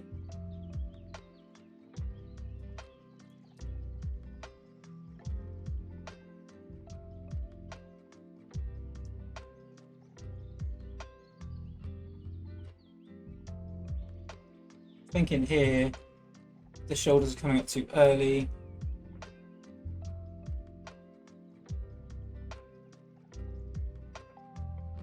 There you go. I should follow through the action. I think I can push the neck a bit more and maybe the chest a bit.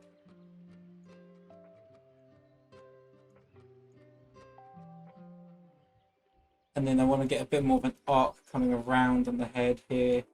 No, there you go.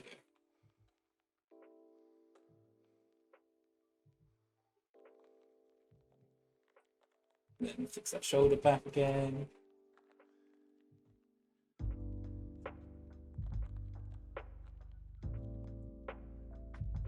Just check if there's got any questions. Oh, we got a few coming in.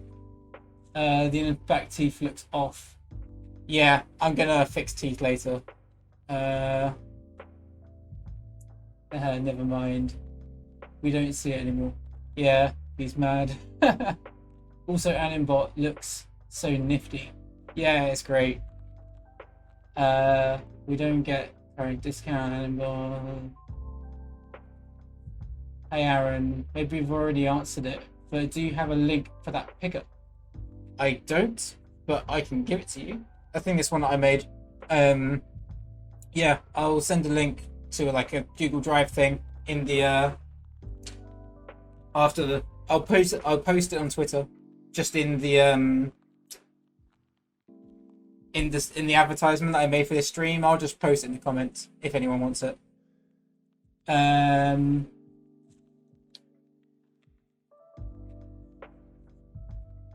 Do I have a... Sorry, it's hard to read because I've got tiny text because of the stream. It's really frustrating. You can't subscribe. I started using it last week.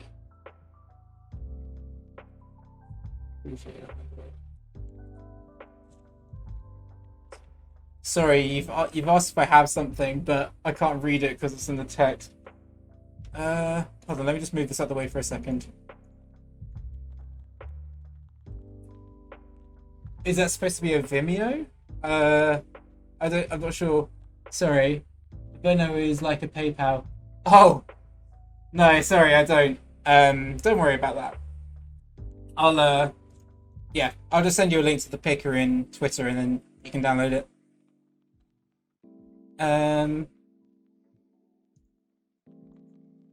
Cool. So we have that working.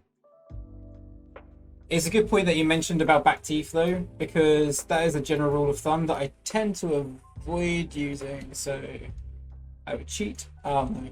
The teeth work a bit strange on this rig, so I can bring them down. And then I have to bring this up. Looks a bit funky.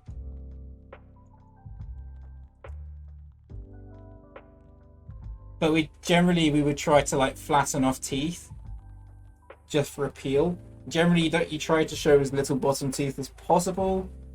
I'm glad that you mentioned that. But that is a pass that I kind of do when I'm kind of going through and doing an appeal pass.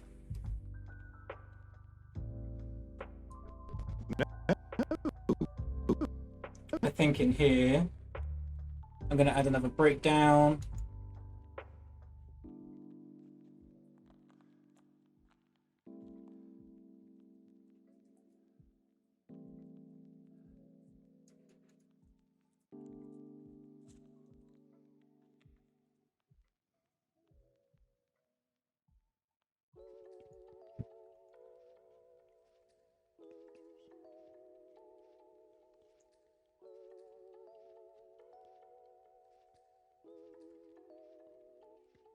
And then I'm just going to blend that head back a little bit. I kind of over-counted, I think. Just to get a little bit of a connection in there. There you go. And then I want to slightly ease in the jaw a little bit more so we get a bit more of that oh. And then the lips as well.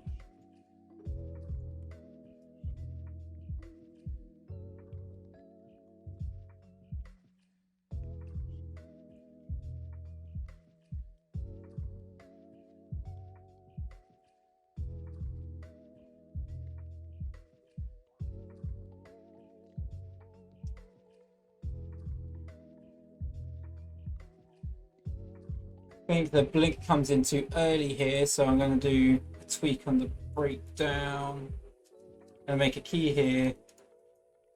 So sometimes I find the key, like I kind of estimate where my keys want to land in my very first blocking pass, and then I find sometimes it sits between that key sits between two breakdowns that I would like to change, so I end up shifting them. So this was my initial key with the eyes closed now, and then I've shifted. So essentially, imagine your timeline started with a pose, like you had a key on frame 1. Thanks for the follow. Key on frame 1 and a key on frame. Okay, a key on frame 0. Make it easier for evens. Key on frame 0 and a key on frame 8. And imagine I had one on keyframe 4, and I'm like, oh, that 4 lands, like, I want to add a key either side of that. So I end up taking what was that frame 4, I shift it to frame 6, and then I add a frame 2. So that way I've changed that 1 key in between, that 1 breakdown, into 2, and then I'll end up tweaking them afterwards. So sometimes it's hard to estimate exactly where you want your like key to land in very early blocking. So that's kind of my process in terms of shifting it and adjusting. I hope that makes sense. That's kind of how my brain works, I guess.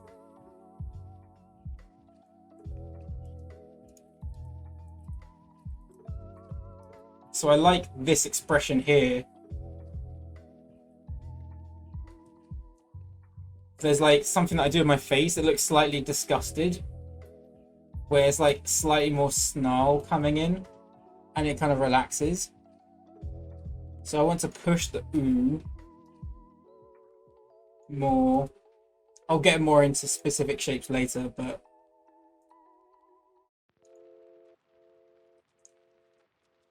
and then here everything relaxes.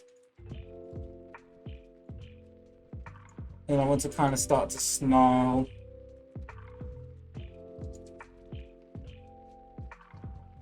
The lips a bit more.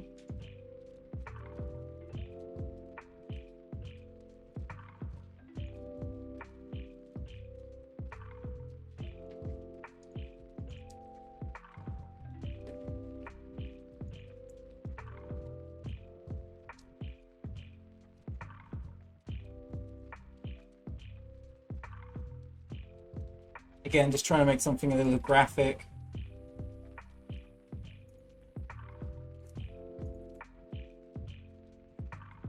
And then I'm going to tuck that corner in. And then I'm going to get rid of the teeth because they bother me.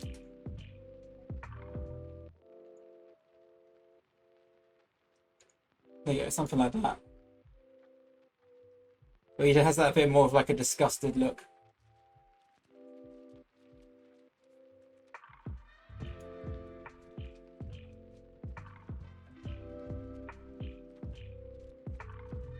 Again, I will be pushing lip sync later anyway.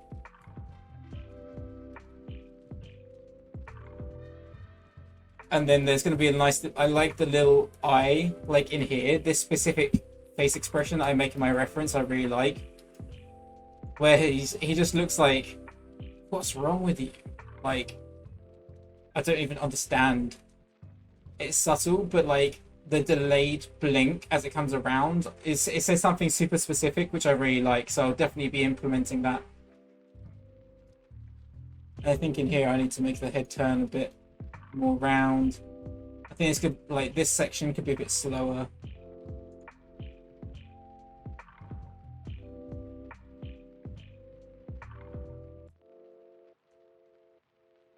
And then there's a specific like double blink in here. So I want to see if I can start to block that in because it's quite an important acting choice. I'm just going to save this.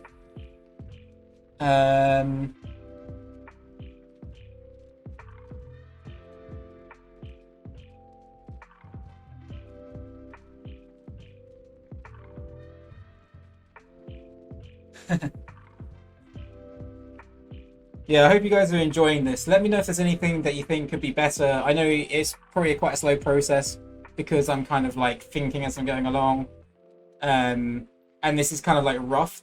This is still a very early process for me, just so you guys are aware. But it will get more interesting as we kind of go along. When I start polishing things, you'll start to see all the nitty gritty, where it's kind of like all the really interesting nuance comes in. But I thought I would just show you each part of the process. So that's why I say I'm not going to stream every single thing that I do. Unless you want me to, but that may be a bit more tedious and it may start to drag. So I'm trying to give you like stable points each stream I do. So I feel like this was a pretty big part where I'm starting to break down the key in-betweens.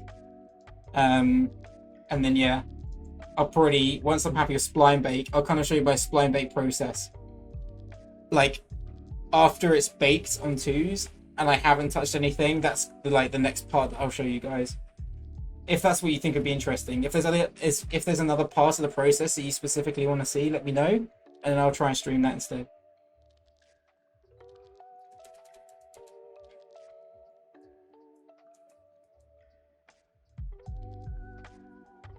So this key actually here is fine. I don't need an extra one there. That'll blend.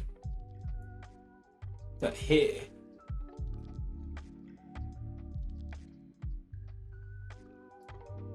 I think I need to sharpen that out.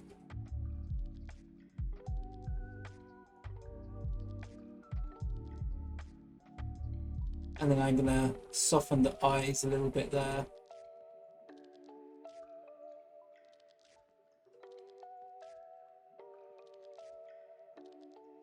And I want to ease in the mouth as well.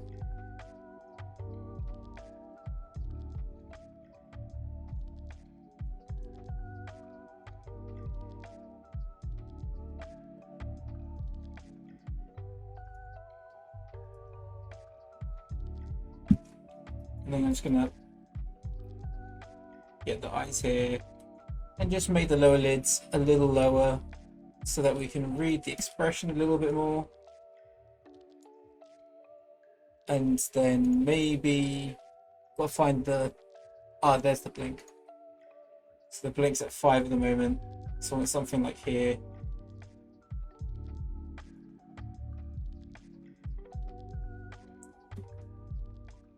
Right now I'm not quite feeling the frustration. But I like, he looks more aggressive and like pissed off in my shot, and in my reference he looks more frustrated. So like, I feel like I need to get a bit more frustration in his face here. Like, this is quite graphic and I do like this, but I do feel like we need a bit more of that in there. And it's mostly to do with the tuck of the mouth. It's very pinched. Sorry, I just need to keep flicking back to kind of see how that reads. So, then more tensed in. And then in here, oh, it's because I've got a lip seal on. Is that what it is? Lip seal, is there a lip seal? I swore there was a lip seal. Teeth follow, cheek, no, it's not a cheek thing. Is that a zip? Ah.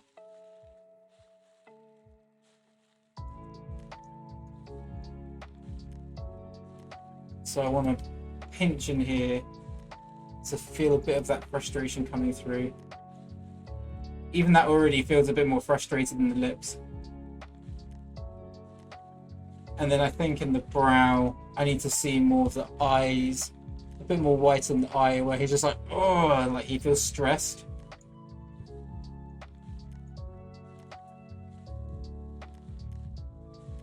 There you go. I think that reads a bit, it has a bit more humour to it as well, where he's just like, for God's sake, this man.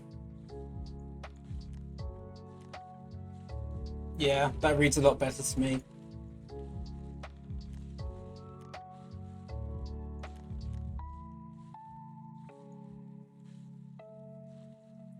There you go, you can see the difference now.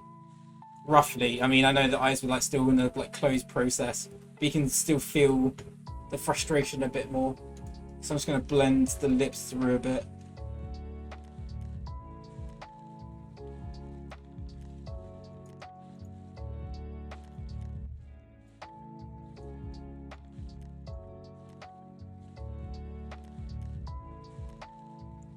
Lip. Make sure it seals. So it contacts first and then presses up. And then the eyes, I want to blend them a little bit more to what we had before, like that. And then the brow should already be kind of positioned. There you go, that feels better. Yes. Cool. Oh, we got some more things coming in. Oh,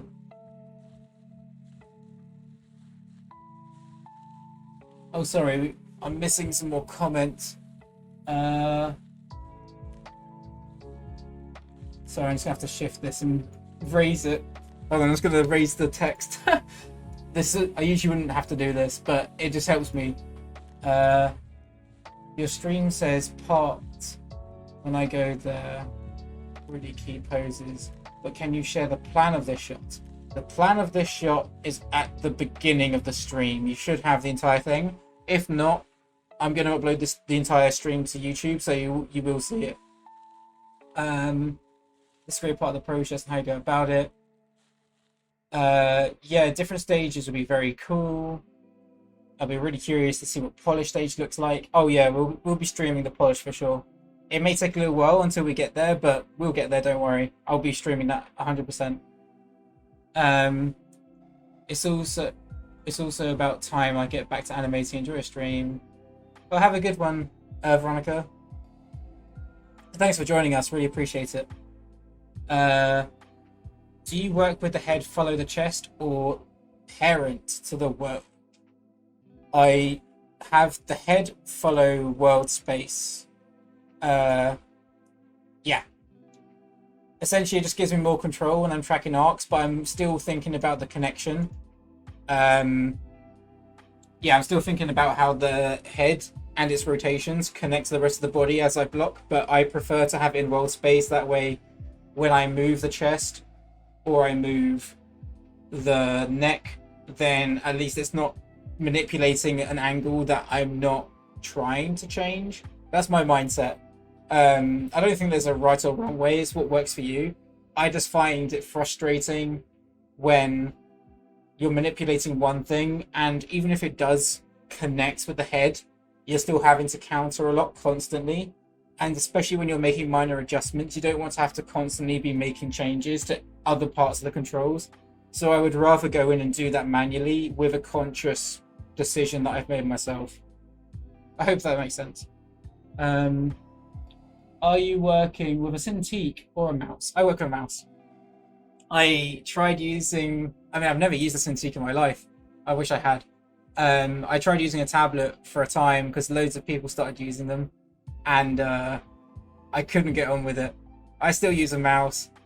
I'm still considered to be relatively fast when I animate, so... Yeah, I use a mouse.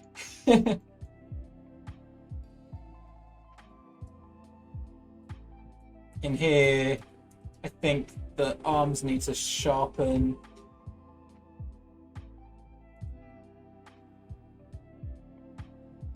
I don't like that angle. Either that or I delay it.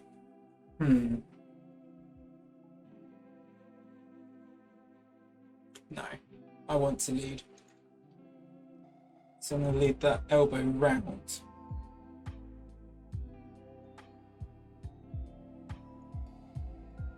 Yeah, like that. Similarly with the shoulder, should be sharper.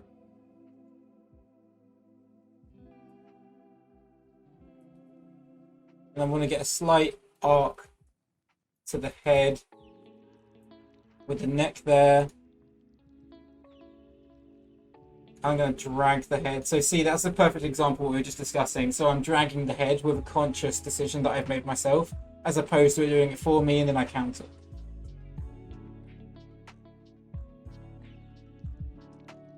And then all this here, I want to make sure it just hits.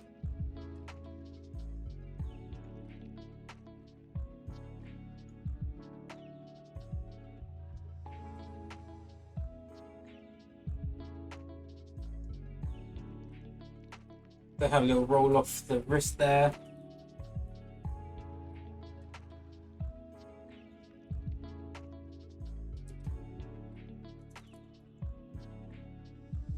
And I really like this inhale that I do. So I want to use that in my reference too. So I'm just going to make sure everything is in a tiny bit. So it's not completely dead. Oh, wrong key. There you go. And then I'm just going to have this like tense inhale. So he starts to open up his mouth slightly like this. So I'm going to blend into that. And I am going to push it a little bit, just the shape, so we get a bit more contrast.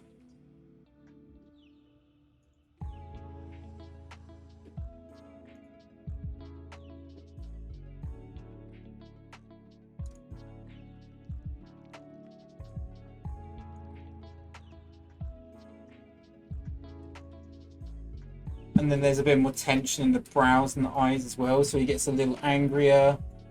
He's like, wouldn't be. So he's anticipating what he's about to say with his face. So I'm going to find the angry brows.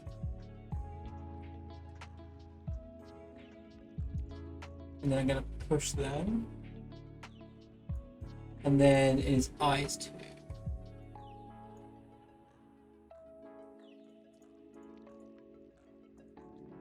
Just see how that looks if I push there. Yeah, I do like the little squint in the uppers. Just get a bit more of that squint coming through too.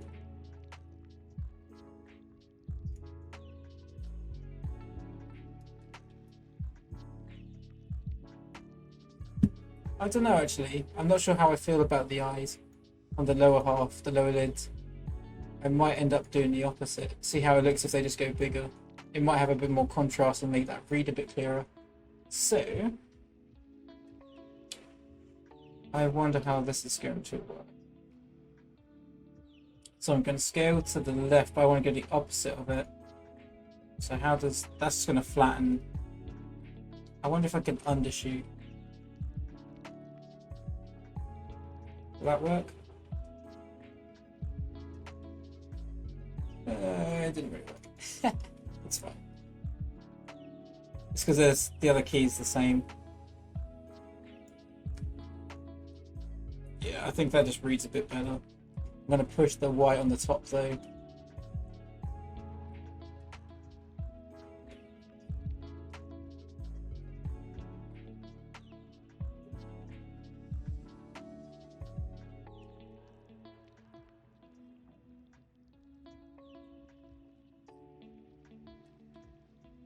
Just looking at the mechanics as he tucks in. Do we have any breathing controls? I think we do. Well, we have some scaling. And scale, kinda. It's not quite what I'm looking for. Whoa.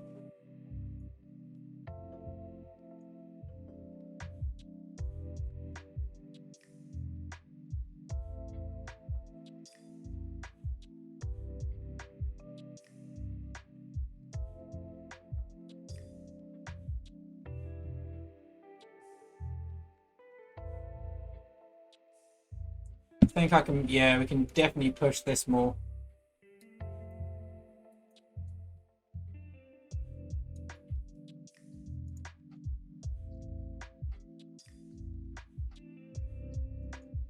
Push these down.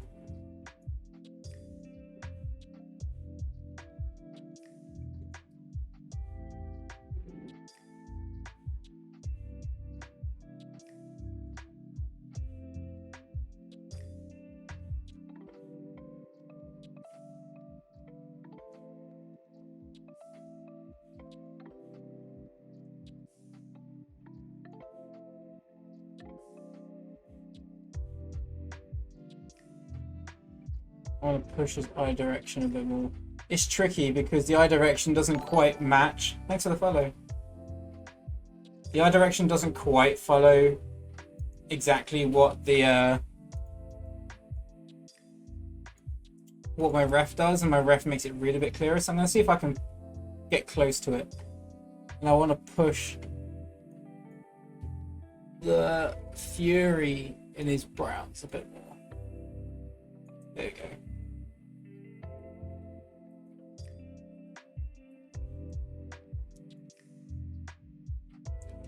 And then there's a bit of a compression here. And then I want to blend closer to that angle. That's a bit better.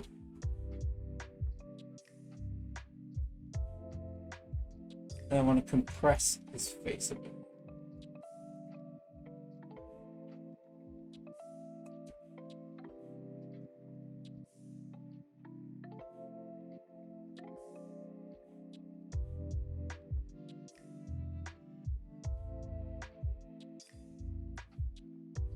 So I want to make sure that I get the timing in this section right.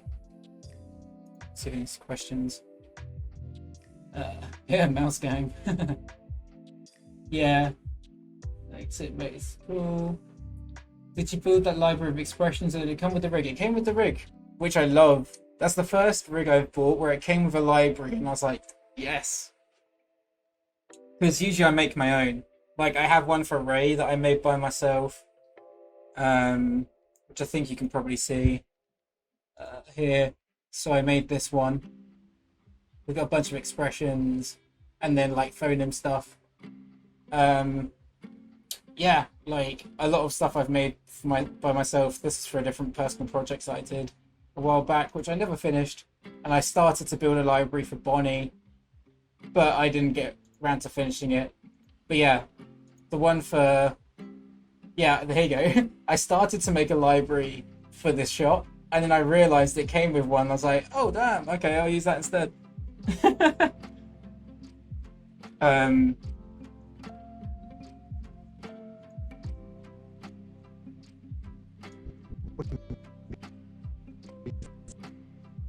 Yeah, I don't like the shape in the lips in the mouth, but I'm not going to change it yet because it's going to change in lip sync anyway. Like that specific one, it's part of a dialogue, so I'm not going to worry about it too much.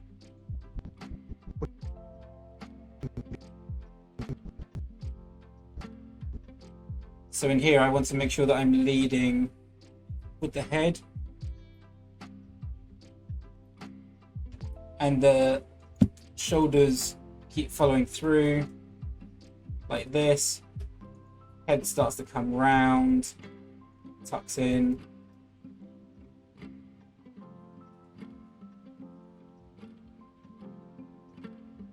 I don't want to change the body too much for this section.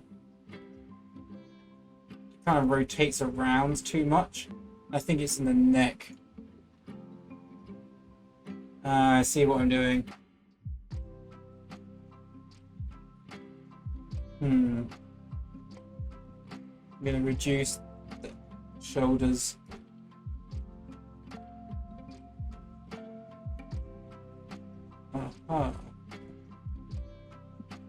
So that arm needs to come down to stay connected.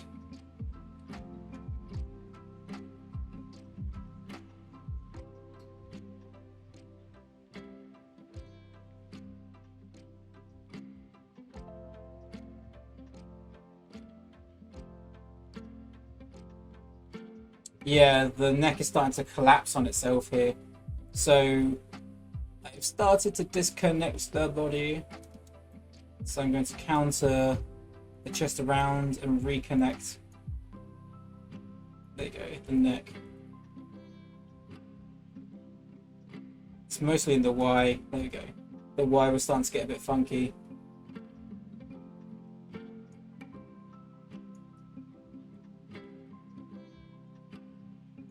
So I'm just fixing that as we go along.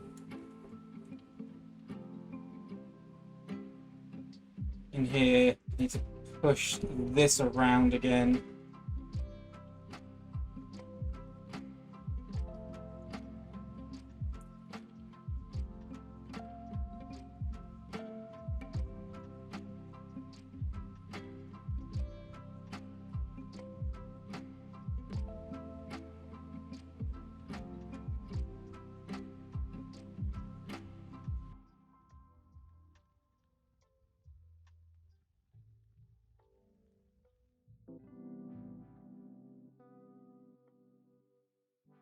Funny.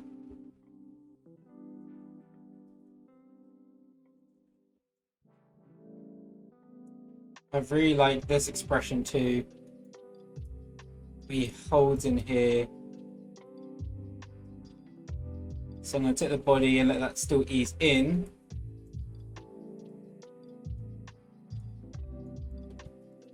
Still want to give it a little bit of an arc. Just to keep it working.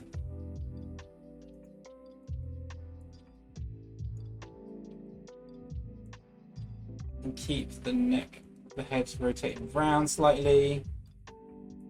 But in here, there's a little compression where he gets really angry in the I want to kind of hit this shape because it's a really important one. So let's see what we can do. Let's go into the phonemes, make sure we can hit that. We have a f here. It's not the best F, but I'm blending into it.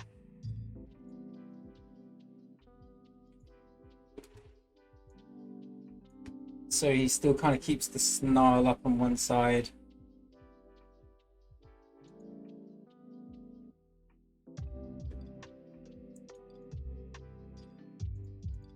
And he really tucks his lip in here.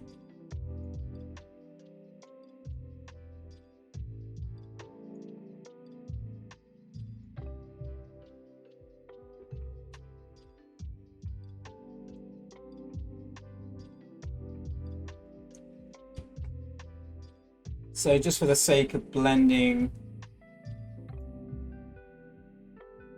I'm going to let that blend that lip shape, the mouth shape in the in-between, just for now. And then here, I want to get some real intensity. I think making this eye direction look there looks a lot clearer to me.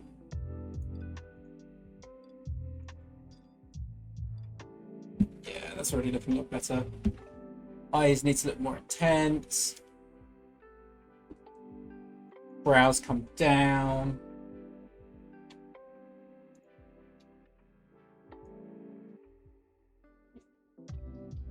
Come on, blend please. Sometimes it doesn't like to do it. Let's try again. Select the brows. Blend please. Oh, it's not gonna like it. Okay. Let me save this before I break something. Yeah, it was great to speak to you, man. Thanks for all the questions, and yeah, I'm glad you liked the channel and stream and everything, man.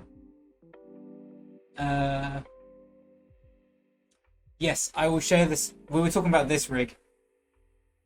So wait, which rig were you referring to? There were a few rigs that I mentioned, like a while back. There's a few that I have for the library. The one you're working with now. So this rig is called the Apollo rig, which I can quickly whip up for you. Apollo rig.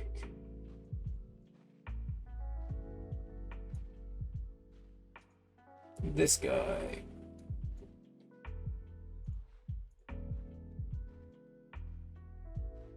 So this is the Apollo rig. You can see the URL here. I would put it in the chat, but for some reason I can't access the chat. But yeah, that's the link there. It's very, very good. He also comes with, if for an extra like $8 US, I think you can get the outfit. So he comes butt naked when you buy him, and then there are controls to turn on nudity, like that kind of thing if you want that. But if you want the outfit, that's it comes. You can get a bundle pack where there's a female version of Apollo as well, which is also very good. I can't remember what her name is, like Atrium or something. And yeah, the outfit is sold separately, but they come with it. Like, you can buy it, and they teach you how to rig it to the character. It's very easy. Yeah, very good rig. Definitely one of the best ones out there for a reasonable price. So now I want to add some intensity to this brow. So I want these to come down, this to come up. Actually, these need to come back up.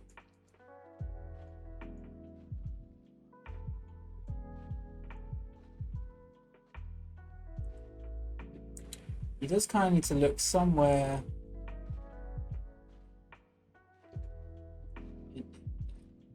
And I want to add a bit more squint in here.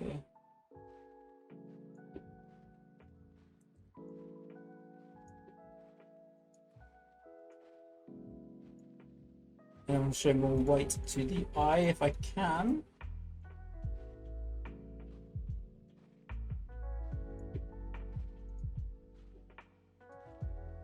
Still want to see a little bit of that skin folding, if possible, so it's not breaking.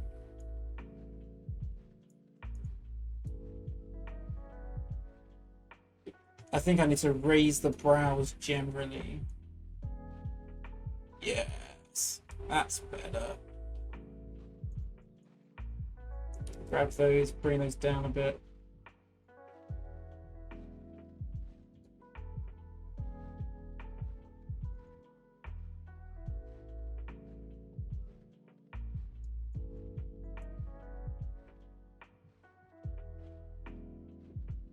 Yeah, some of this is starting to look a bit too almondy.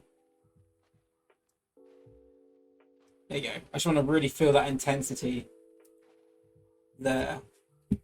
I reckon we might even be able to play around with the scales. Yeah. Just for that one beat, and then he punches in again.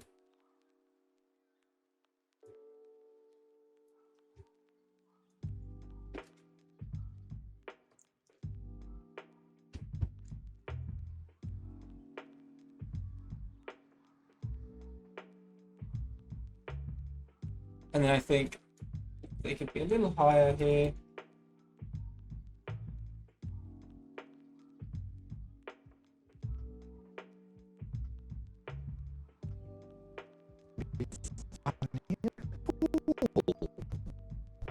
I'm just going to add one key at nearer to the end, just as a settle key.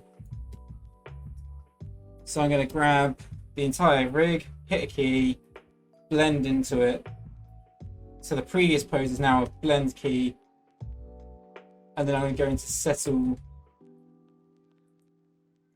the head and the chest a little bit. There you go, got a little solo key. And then I think in here, I want to get a bit more of the mouth, going into a slightly more neutral pose where he's just slightly upset. Somewhere in there. So I'm going to get a bit of that pose, I'm going to get a bit of that pose, I'm going to blend them back.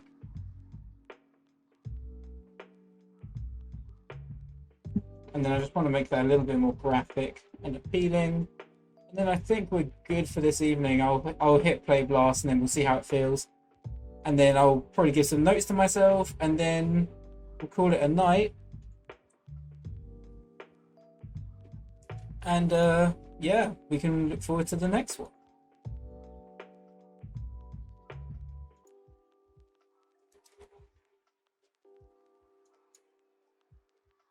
Somewhere in there. Cool. Hit save. Let's play blast it and see how it feels. Is there any questions before we leave this evening? Anything about the shot? Any suggestions? Or just generally animation things? I'm happy to talk about anything really. So play blast, Watson 2, call this Watson 3. Play blast. Cool. Well, let's do it now. See if there's anyone. Literally just purchased. Oh, awesome. I'm glad you like it, man. Yeah, man. Like, definitely use this rig. It's great. Yeah, it does look like an antique for fuck. Yeah, you're right. You're just like, yeah, that's what I'm kind of looking for, right? We just want that frustration where he's like, funny.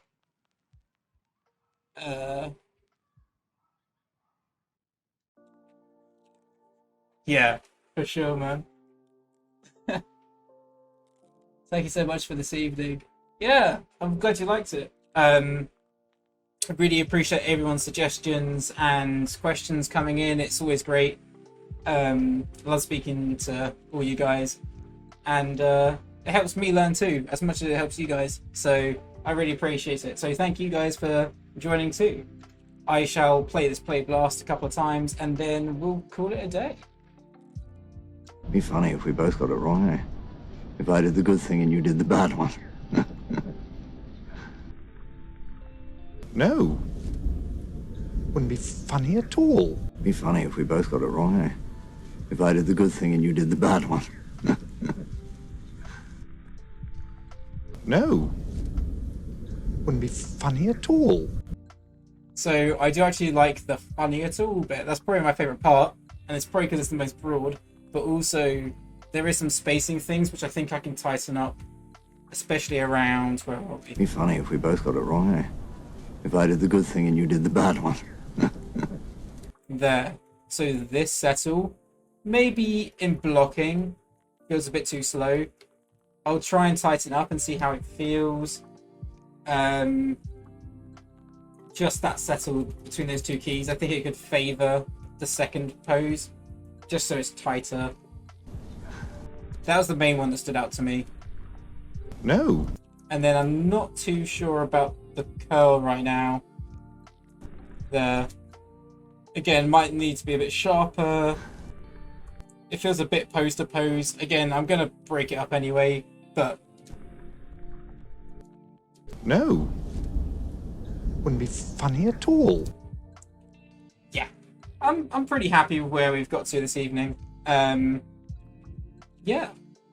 I'll keep pushing and keep trying. If there's anything you guys, like, you don't have to say it now. If there's anything you guys want to ask, or anything you guys want to suggest, or anything you'd like to see, doesn't necessarily have to be related to this shot.